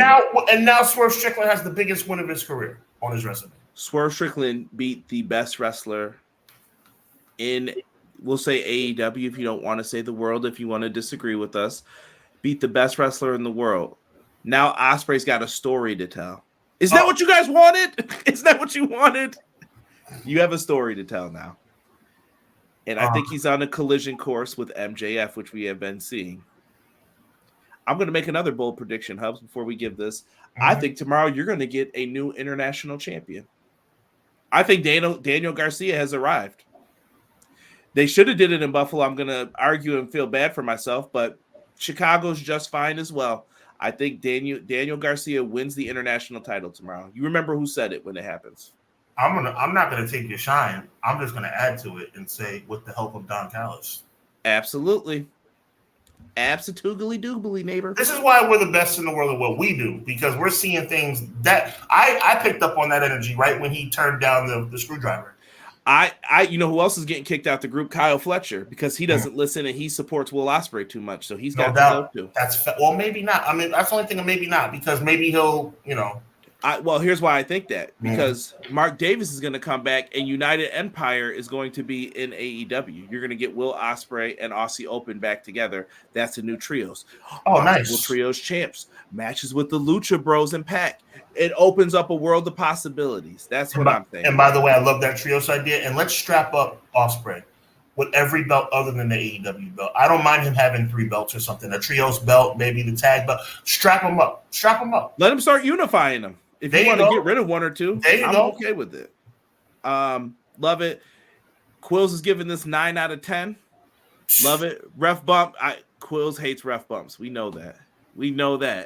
They had to get some chicanery in here though. People hate Don Callis, Matt Lopez. I wanted Swerve to win with the Tiger Driver. Yeah, I think Ospreay, that storytelling with the Tiger Driver has been the key focal point of a lot of this. T Ferg, what up, fellas? Swerve needs his version of the Hurt Business. Any candidates off topic? Where's Scorpio Sky and Starks? Scorpio Sky was cutting promos. Ricky Starks is in flux. Yeah, I don't know what's going on with that. There's probably more to that story than we all even know. All Japan take multiple finishes. If you already beat, you got to beat the guy with more move. Where's the story? LOL. Damn, EJ Witt, Ned Flanders. Don't worry, Shivani's coming in. If we get Aussie Open on AEW, I'm drooling. It's happening. I'm telling you, it's happening. Which one? Swerve wants Brian? Wow. Which one? Wow. Hate to say it, and I know it's terrible, but Mox was way better. Whoa. To me, it feels like he's doing a job as opposed to something he was once passionate about. That's tough. But he's been pretty consistent with he just feels like something's off with Moxley. No, I don't think he's saying something derogatory. It's a hot take though. Yeah. Swerve's got his goons. Yeah, he could add some more to the stable. Overall thoughts on the show. What would you give this show? I've seen it range from thoughts on the show. The show was a banger. The show's an A. Really? I was gonna go A- for the show. I saw some people going B-, and I was like, I think that's a little harsh. Mm-hmm. But A- for me. I really enjoyed it. The show was an A. An A+ is too tough for me, but I'm going A. I think the show was outstanding. Every match delivered, like you said. That's the only thing I could think of by the end. I was like, yep, there wasn't a match that I could complain hardcore about, to where I was going to rip it to shreds. That's Forbidden Door, people. I loved it. Sean loved it. It was a good show. If you want to watch great wrestling, go back and watch it. And watch on Wednesday, too. That's right. Watch the follow-up. Where's the story? And watch Conrad and my guy Derek on the post show at 10:10 on Wednesday nights. My guy, my man. Let's jump into another topic. We're gonna just jump right into this. We're diving in. Before we get to this, Donovan Dijak released from his contract. He's already got matches lined up. It sounds like he was at the show last night. He had a picture of some sunglasses there. I wasn't able to include him. I think I'm over on pictures for this episode, but he's got a match with Michael Aku in Rev Pro. He's gone. Wasn't a fan of how he was released. Mm-hmm. 7 years, only injured once. Some people think he was an informant maybe for some of the dirt sheet sites. I can't say yay or nay to that. Even no matter what, there's a lot of people who probably are. And they might be your favorite wrestler. I know one of them's mine, and they ousted him when they shouldn't have, probably, because they don't do that to anyone else. Mm-hmm. What do you think of Dijak's release? Quick thoughts from you. Underutilized, future's bright. Thank God there's more than one option in the world of professional wrestling. I'm very fearful of, and I don't know if he's even going to AEW. He might, if I'm TNA, I'm salivating to get this person to add some stank to that division. Some depth. Yeah. Put some stank on it, add him in. You got a 6-way title match coming up here. Maybe you could use him. I don't know. I don't know. Maybe WWE blocks it. I don't know how they feel about him right now at this point in time, but why not? Why not? And I'm loving seeing the grades come in, what everyone thought of the show. Yeah, I don't know. I really don't have too much more else to say. Wish him well as he moves forward in his career. Yeah, because I don't even know if he winds up in AEW. I know him and Kenny sounds like they may have had some heat in the past about something. I don't know what that comes from, but we'll see. Tony invited him there still, so there you go. Cool. Wyatt 6 promo from last week. I know outstanding. I love it. I'm very intrigued. I want it to continue. I like the fact it's like he's fighting against himself. He's not going to be held responsible for what he does because it's not really him. It's this alter ego. I love it. He said, "Where's that Buffalo Post show?" I apologize, sir. Brother Kush was tired that night. It was either that or get some Wendy's, and I chose Wendy's. There you go. There you go. I will say WWE got this right. The Wired 6 is popping right now. We'll see how it plays out. Yeah, I'm cool with anything they do as long as they don't attack Jey Uso. Ace brings up a good point in the chat. Dijak and Ricochet are free. That is true. I heard Ricochet's contract is over because he's been moved to the alumni section now. Bro, Ricochet is going to thrive outside of the shackles of World Wrestling Entertainment. I can't wait to see what he does. I am going to turn into his number one fan. I hope he thrives, and I hope he does better. I hope he shoves it in World Wrestling Entertainment's face. Yeah, Dijak was highly underutilized. Yeah, I felt bad for him when he said he was killing it and everything else. The Speed Championship, please. Remember when we had Dijak versus Keith Lee? Shame. Guy will gamble. You ain't lying, brother. You ain't lying. I like those matches. Wyatt 6 promo was fire. So do you think every week we're going to get the battle between someone and their self?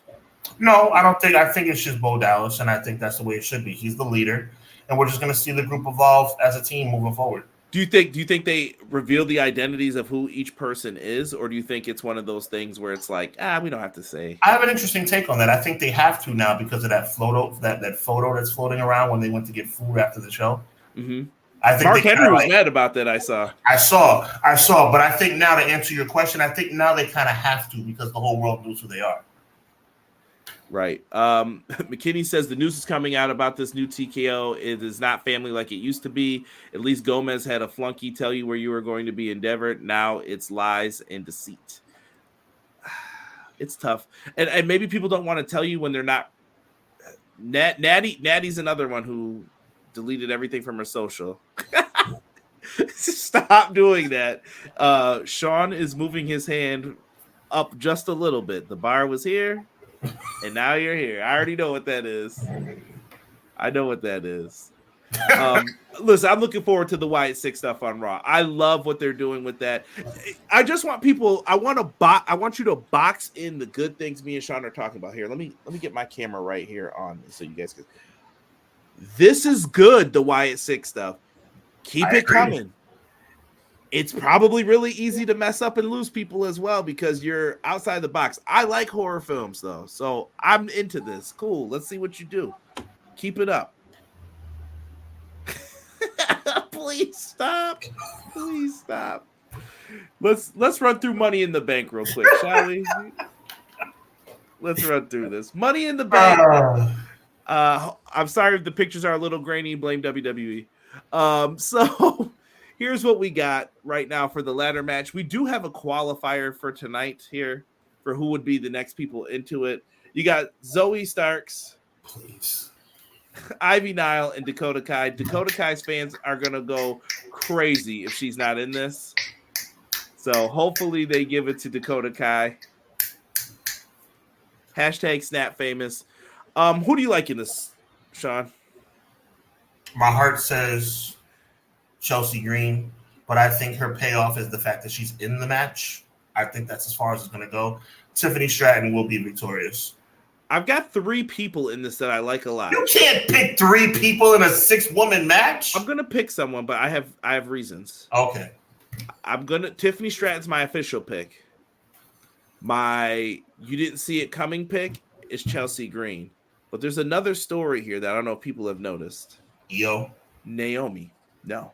Okay. Naomi's been hanging out with Bailey an awful lot. Oh, I like and that. She's been having that eye on that championship, and I'm just saying, maybe if you wanted to do something with Naomi, this is your chance to do it. I like the way you're thinking. That's my outside of the box, but my real prediction is Tiffany Stratton probably deserves this. If Tiffany wasn't on fire as she is, I would roll with you. I think so, and I think Tiffany Stratton can do whatever she wants to match it up with her attires and stuff. The briefcase, it's marketable, is what I'm saying. But imagine if she still had that NXT music. Yo, dog, I yelled on Friday when I was like, "Who touched this music? Who did this?" And for anybody who doesn't know, we're talking about the NXT Tiffany Stratton music was fire, and for some reason they changed it. The one that's in 2K24. Oh my god! Imagine that music. Oh my god! Someone's getting paid to make these decisions. I guess. Someone's getting paid to make these decisions. Speaking of making decisions, we've got Braun Breaker challenging for the Intercontinental Championship with Sami Zayn. Sean, it sounds like you're not the biggest Sami Zayn fan sometimes. I don't know how I adore Sami Zayn. I think Sami agrees. Here's the crazy thing with you when I say this. I think Sami Zayn agrees with a lot of the things you say. I really believe this in my heart. Like, I feel like Sami Zayn feels like Sean. Like, this is Sean with the Intercontinental title. Like, who cares? What does this all mean for me? that's Sami Zayn walking around backstage. Like, why is he complaining? Sami Zayn is what I'm afraid they're going to turn Jey Uso into. And what I mean by that is Sami Zayn needs to be in the bloodline. Sami Zayn was awesome in the bloodline.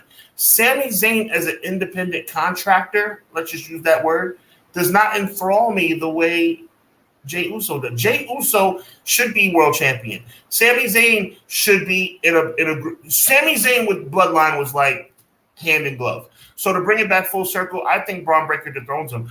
And I never thought I'd say this, but I'm starting to like that kid. I used to hate him in NXT. In NXT, he made me sick. But I'm starting to like that kid.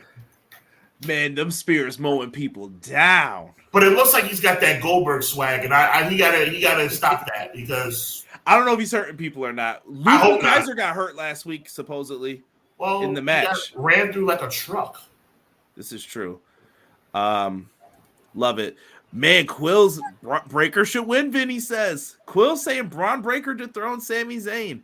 Sami wins due to Sheamus interference until SummerSlam, where we get a four-way: Sami, Braun, Sheamus, and Ludwig Kaiser. That might be the best match. Hashtag give Kaiser a chance. But why couldn't you do that match even if you changed the title? No, I agree. Why not? You could. Braun Breaker is the one to beat Sami Zayn. Breaker is a Goldberg-Lesnar combo. So he's a guy that hurts people and doesn't show up to work. Gotcha. Sheamus, Drew, and Ilya are a Money in the Bank qualifier. I guess we're jumping into some of the Raw picks tonight. I guess who do you want to see added in? So easy. But see, the problem is this. Drew wins and CM Punk interferes. But see, that brings me back to my issue with LA Knight, though. LA Knight might win this match. So you predicted CM Punk and Logan Paul are going to interfere in the Money in the Bank match? No. I'll go through it here. I'll go through it. Is that the next match we're on? No, we got to get through this one first. WWE, you dirty rascals, you dirty rascals, because they're not telling you who the trio will be for the Bloodline, and I feel like it's not Jacob. Wow, it's Sammy. Oh, excuse me, it's KO and Randy and Cody Rhodes against the Bloodline 2.0 in a match that could easily be on SmackDown, but we're going to put it on pay-per-view. And somebody thinks that this is going to be better than All In. This is pathetic. Pathetic. You want the finish? What I think? Please tell me. Solo pins Cody. He gets the pin because he's going to challenge him at SummerSlam. Just like Vader pinned Shawn Michaels in Canada in a 6-man tag 30 years ago. As you know. Was that the one with Shawn Michaels, Ahmed Johnson, and Ultimate Warrior? Ultimate Warrior. Actually, it wasn't Ultimate Warrior because Ultimate Warrior didn't make it. It was Psycho Sid. Someone didn't have a baseball game that night and someone else had something else to do. More money. So, anywho. God rest his soul, but what a... Oh, my God. What a piece of work, right? What a piece of work. It's harder for me to make fun of him because he's no longer with us. Because I used to rag on that guy, bro. The Ultimate Warrior, I used to rag on him. You will feel the power. Because when we... are bad. Because when we reach the Zoloft system and reach the stars in the Equinox, I too will survive. Wait for him to hawk a loogie. What are you doing, bro? What are you doing? God rest your soul, but you didn't make any sense, brother. Yeah, and I think we get the return of Roman at SummerSlam. Is my prediction is where I think we get the return. I think the week before. Oh, that's right. So you think Roman doesn't even make it to SummerSlam to a point where he has a match? You think Roman just interferes? Unless Big Daddy Triple H is gonna Papa H decides we're gonna have 7 matches on SummerSlam, I don't see it. Do you realize that like 5 to 6 matches is the most we're gonna get? They make me sick, bro. They make me sick. And you wonder why I like AEW better? They make me sick, bro. I still do. Jim Hellwig was a real piece of work, Rob said. When you enter the Zoloft system and look into the Gremulax. What the heck is Gremulax? What does that even mean? I have no idea. What is a Gremulax? I'm still trying. What is a Zoloft? I still don't know what that is. Yo, E says, why are there so many Samoans and Toggins on this graphic? What the heck? E, you better stop. I don't listen. I hope Jacob Fatu is there, but I don't think he's going to be in the match. I think he's going to be on the outside as the enforcer, as that role is intended for him to play in the Money in the Bank ladder match. Oh God.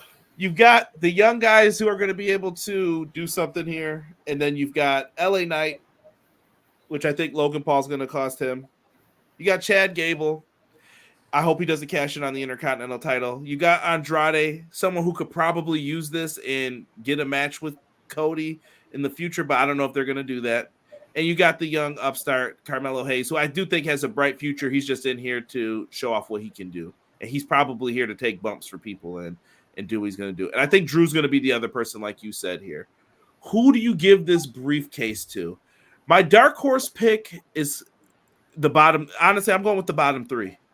I think Jey Uso should be the guy to win.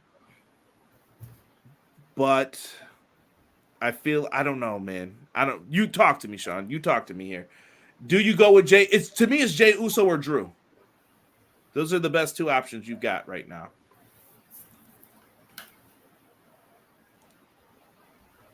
Conrad Cushman. Locked in.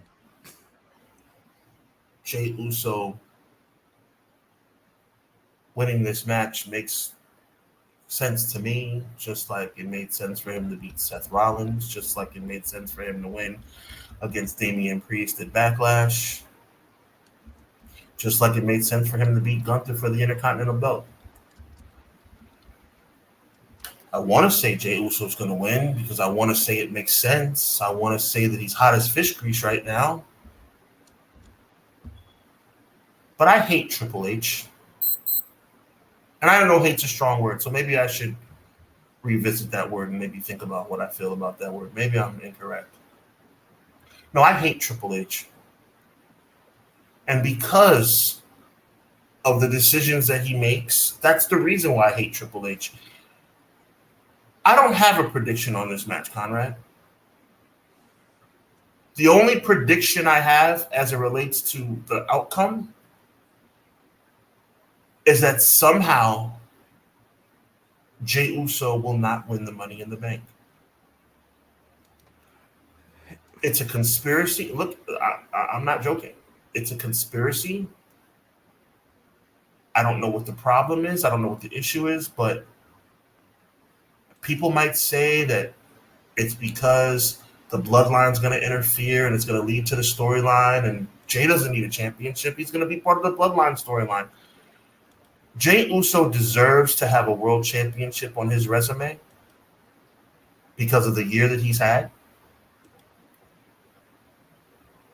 And Triple H and the decision makers of World Wrestling Entertainment will continue to stand in his way.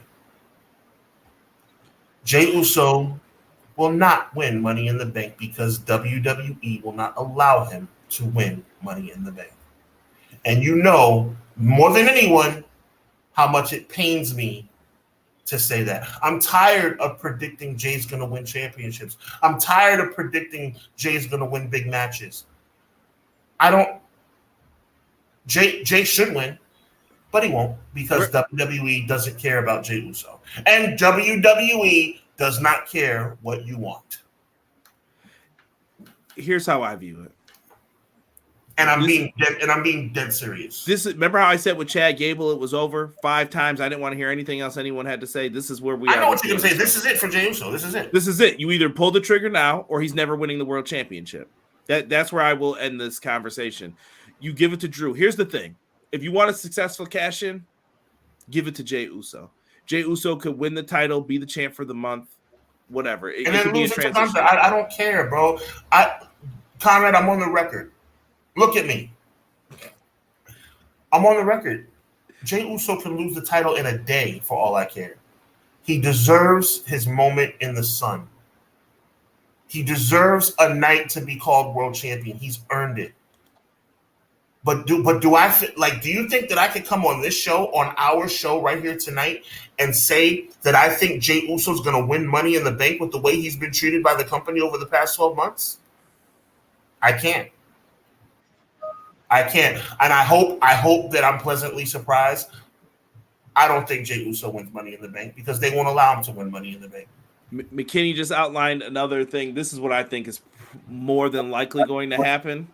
Drew wins, cashes in the title to make it 3-way, only to get screwed again by CM Punk. And we get Seth and Gunther at SummerSlam where Priest forks it over to Seth. So he's saying that Priest is going to lose to Seth. Drew gets it. Punk screws him over because he's wearing the stuff in all of his pictures with his girl and everything on IG. He's wearing that bracelet. Punk's probably got to get him back one more time still. And it sounds to me like McKinney, by saying what he said, believes that Jey was not going to win Money in the Bank. Could be. If Drew goes in, Drew definitely puts a stop to my plans. But Andrade, dark horse pick, you could try to elevate him with that, which is what I think they should do. Because you got this guy back. What did you bring him back for? You got Chad Gable. I don't understand where we're going with all this. I've kind of given up on the Intercontinental title dream and all this trying to make sense of it. I'm over it. So I don't know. It really sucks for me because I really gotten to a point where I just don't believe anymore. Yeah. I mean, and listen, that's not to discredit what Jay's going to end up doing, but you said it right, Conrad. You said it 100% right, and I'm giving you credit right here live on this show. If Jay does not, matter of fact, Jay's opening up Monday Night Raw right now. I mean, we'll see, but I don't believe WWE is going to do the right thing. World title match, Damian Priest, Seth Rollins. I don't know if this main events or not, but is this where they drop the belt, Sean? Is this where Priest, the fun is over? No. My dream scenario is that Jay wins Money in the Bank and then cashes in and takes it from Priest after Priest defeats Seth Rollins, and then Jay takes it on the Bash at Berlin, but or Summer, whatever. No, I don't think. I think Priest wins against Seth Rollins. Okay. You know what? I'm gonna take Rollins for the win. I think if they want the bigger match at SummerSlam, that's the match. This is why I don't think Roman's gonna be on the card. I think you're gonna end up getting Finn Balor versus Priest, and I think that's how they're gonna end up moving. You have a post show. What's going on? Jey Uso has the house rocking, Conrad. You understand me? He has the house rocking. Oh my God, I can't deal with this crap. Yes, you'll get to see all this and more. All my distaste and disdain for. And if you think, oh sweet God, if you think that money, if you think you've heard me rant about WWE before Money in the Bank, if Jey Uso does not win that briefcase, you're going to see me like you've never seen me before because we're coming at you late night on July 6th, immediately following the pay-per-view. Make sure you were tuned in. I'm going to have Jesse from Pro Wrestling shoot. I'm going to have James from Pro Wrestling shoot. And I'm going to have the final boss, the one only Crystal. She's going to be in the building as well. We're going to be live immediately following Money in the Bank. So make sure you tune in to Hubbard Wrestling Weekly immediately. As soon as WWE goes off the air, we are coming on the air with a live post-game show. Make sure you guys tune in. I'm going to put that link to his channel in there now. I would suggest going over and hitting that subscribe button. And Jey Uso's dapping up Michael Cole. Michael Cole's dancing to Jey Uso's music. This is ridiculous. Michael Cole's so uncool though. He makes me so mad. When he talks about Bullet Club, I cringe. I'm like, oh, come on, Michael. Don't forget tonight on Raw, you got Karrion Kross versus Xavier Woods. This is a story. Yeah, they're doing something with this. You also have Rey Mysterio, who promised, he said, Dominic, do I have to remind you again tonight? It showed him beating Dominic with a belt. So Ray's going to be on one tonight. Yeah. And we also have a championship match since it won't be on the show. This is kind of the new thing they're doing. Liv Morgan versus Zelina Vega. So if you're into that matchup, check it out. Liv Morgan. Not the worst edition of Raw I've ever seen. I will admit, I will give them credit. Not the worst edition of Raw. Raw hasn't been bad. My issue with Raw is the 3 hours. It doesn't matter. But let's wrap this up, Sean. We're going to try and be brief about this because there's really not much else to say about this. Final episode 4 of Who Killed WCW. Well, ladies and gentlemen, it's Tony Schiavone here. We're going to tell you who killed WCW. It was all of them. All of them did it. It was Hogan, Hall, Nash. They all did it. It was Bischoff too. They were all there. I got nothing. They showed some cool like unaired footage from the final Nitro. Shane being there, part of the setup. Booker T getting his moment in the sun again. I liked what they were doing towards the end of WCW. I thought some of it had promise, but it was like, okay. Look, I mean, WCW had a great run. This 4th episode of Who Killed WCW, Vice TV, executive producer Dwayne "The Rock" Johnson, they did a great job. The last episode was basically about the last days, about how the Booker T was kind of unsure about what his future would be, but he felt fairly confident because they were going to give him the world title in the last show by beating Scott Steiner, that he would end up getting a job. They kind of broke down the brass tacks of the contracts about how they offered 50 cents on a dollar, to which Booker T said, yes, I'd rather get a little less now and come to work and make a name for myself than to turn it down like the Kevin Nashes and the Goldbergs and the Hogans of the world. So it was a cool breakdown of what we already knew. A lot of unseen footage, like Conrad just said. Worked for Booker T, did not work for DDP. They didn't show DDP's side of it, where he came in and he was like, man, I should have probably kept that money and stayed at home. Touche, because DDP did turn down the extra money and he decided to come in. I love the storyline with Sarah and The Undertaker, but it didn't really last very long. Not at all. And we all know that the worst person in that transition was Buff Bagwell. That was a train wreck. Poor Buff. Buff. No comment. If you guys don't know. Easy. I don't know if they offered 50 cents on the dollar for WCW competitors to come to WWE. That was according to the doc, what they said that they were offered. We got a question here from Terrell. T3Z, as you call him. Conrad and Sean, quick question. Do you bring back WCW or keep it buried? I would have brought back WCW a long time. I love the WCW brand. Did you love the original idea of the split where Raw would become Nitro and SmackDown would be the WWF show? 100%. I loved it. It just was executed very poorly. Yeah, I don't know how they ended up getting there. It's It's rough. It is. So looking at some of the people, how do you feel about Jamie Kellner? Don't get mad at this man for canceling WCW. This man canceled Animaniacs. He canceled a lot of other good shows. Batman the Animated Series. Forget this guy, man. But Jamie Kellner gets accused of being involved with a lot of stuff with Brad Siegel. I had a picture of him in here too, but it must have got deleted. But Brad Siegel and him, some people think that there was some kind of triple threat agreement here. And I'm going to share a funny story with you after this, but I'll share it now so that you can give your thoughts on it. Stuart Snyder worked for Turner Home Entertainment a while back. He became WWF president, and I can't remember what it was, chief of something else. He had a lot of titles in his name. Who cares? Right? But he ended up working for the WWF, and he helped facilitate the deal, allegedly. Now, corporate espionage is a real thing, people, and you could definitely get some jail time over it. So no one's going to admit to anything here. But it was mighty funny that Bischoff said that the deal was done, and he told some people, rumored, that told Dave Meltzer that that deal is not happening. How would you know? And Bischoff's involved with these people. It seems odd. I know I'm being Mr. Conspiracy Theory lately, but something doesn't smell right with this deal. If Bischoff was going to give you $67 million for WCW in the time slot, that was something to consider. I know in their contract it said that Fusion Media wanted the right to whatever the time slot was, no matter what, and that would be foolish to give that up. But the money was there, and you could have worked through that. And instead, you took $1 million and we're like, peace, bro. Have a good day. It sounds like chicanery to me. I mean, there's no question. It seems like there's some under the table stuff going on. Allegedly, I wasn't there. You weren't there. But I'll tell you what, it does not look good. The story plays out too suspiciously for my liking.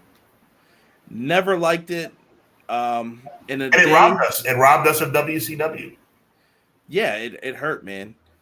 Because Eric Bischoff would have tried to save it. He would have done everything he could. Yeah, didn't work for Canyon or Chronic or the Natural Born Thrillers or Mike Awesome. Some of those people didn't even get brought in. Yeah, McKinney and them are just bringing up their points, man, about what happened with WCW. All splits were Bischoff NWO idea. Who canceled Batman the Animated Series? That show was goated. Jamie Kellner did, sir. If you never knew. A day that will forever live in infamy, this is the best picture I could get of it, is Shane McMahon popping up on the screen. And we thought that there was hope that they were going to do something with this. And instead, this is when they got so greedy and destructive that instead of telling a good story, they would rather embarrass someone instead. And made everybody end up working for them. This promo is just insane. It's disgusting. Insane. I remember watching this that night and just being in shock, like jaw dropped. And this is right before WrestleMania 17. Just like, what am I watching right now? It's over. It was a sad day. It wasn't a fun day for me. It was a sad day. Yeah, there's no more cruiserweight matches. There's no more. I was more like, what's going to happen? What are you going to do? And then we ended up getting one of the best WrestleManias of all time from it. But what did all that mean? Yeah, but that had nothing to do with WCW. I look at stuff in hindsight, though. Like WrestleMania 17, people get mad, like Austin and Vince, what happened with the whole handshake and Austin turned heel. I said at the end of the night, I was cool with it. I had no issue with it. It was what happened after that. It was like, that tainted it a little bit. Yeah, sure. Same thing here. I had hope for WCW that night. I was excited for the show. That's what people, I think, forget about WrestleMania 17. Once we got to this point, we already knew. It was over. Who on this side was really WCW besides Booker T? Well, it was, to be fair, it was the Booker T. It was the WCW ECW alliance. So there was two guys, RVD and Booker T.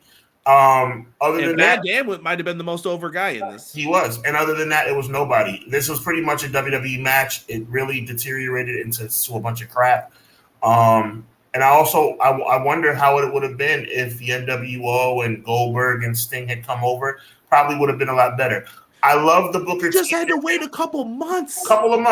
You didn't have to pull the trigger right away. You could have said when Shane McMahon said, "I know own WCW." You could have said the official launch would be the next year, and people would have been on pins and needles and would have been excited for it. It would have been perfectly fine. Winner take all.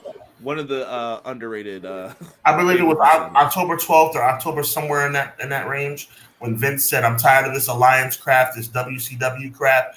I want to put it all on the line." In that moment, you knew WWE was not going to lose. Yeah. McKinney says Booker T versus Buff Bagwell was the heat check test to see if they were going to relaunch WCW, but that match was buns and the crowd wasn't feeling it. Look it up. They had graphics and all for the new WCW. So why would you do the match in Spokane, Washington, when you were going to be in Atlanta the next week? Exactly. It's so stupid. I'm just saying. That's super facts, though. It's super facts.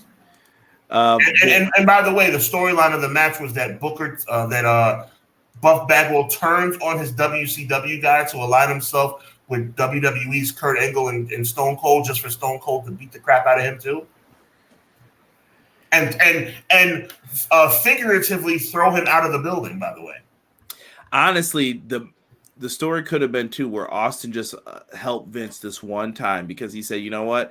I hate Vince McMahon, but there's one thing I hate more than Vince McMahon. That's WCW for what they did to me." That they could have did that too, but they didn't. We could have got the NWO. WrestleMania 18 could have been WCW guys versus WWF. And you could oh my god, bro! Do you understand how good? First of all, Rock Hogan still would have been Rock Hogan because that was WCW versus WWE. You could have had it across the board, bro. And then 19, the night after, you could have had Goldberg and Sting because they would have been available then. Oh, but geez. What do you know?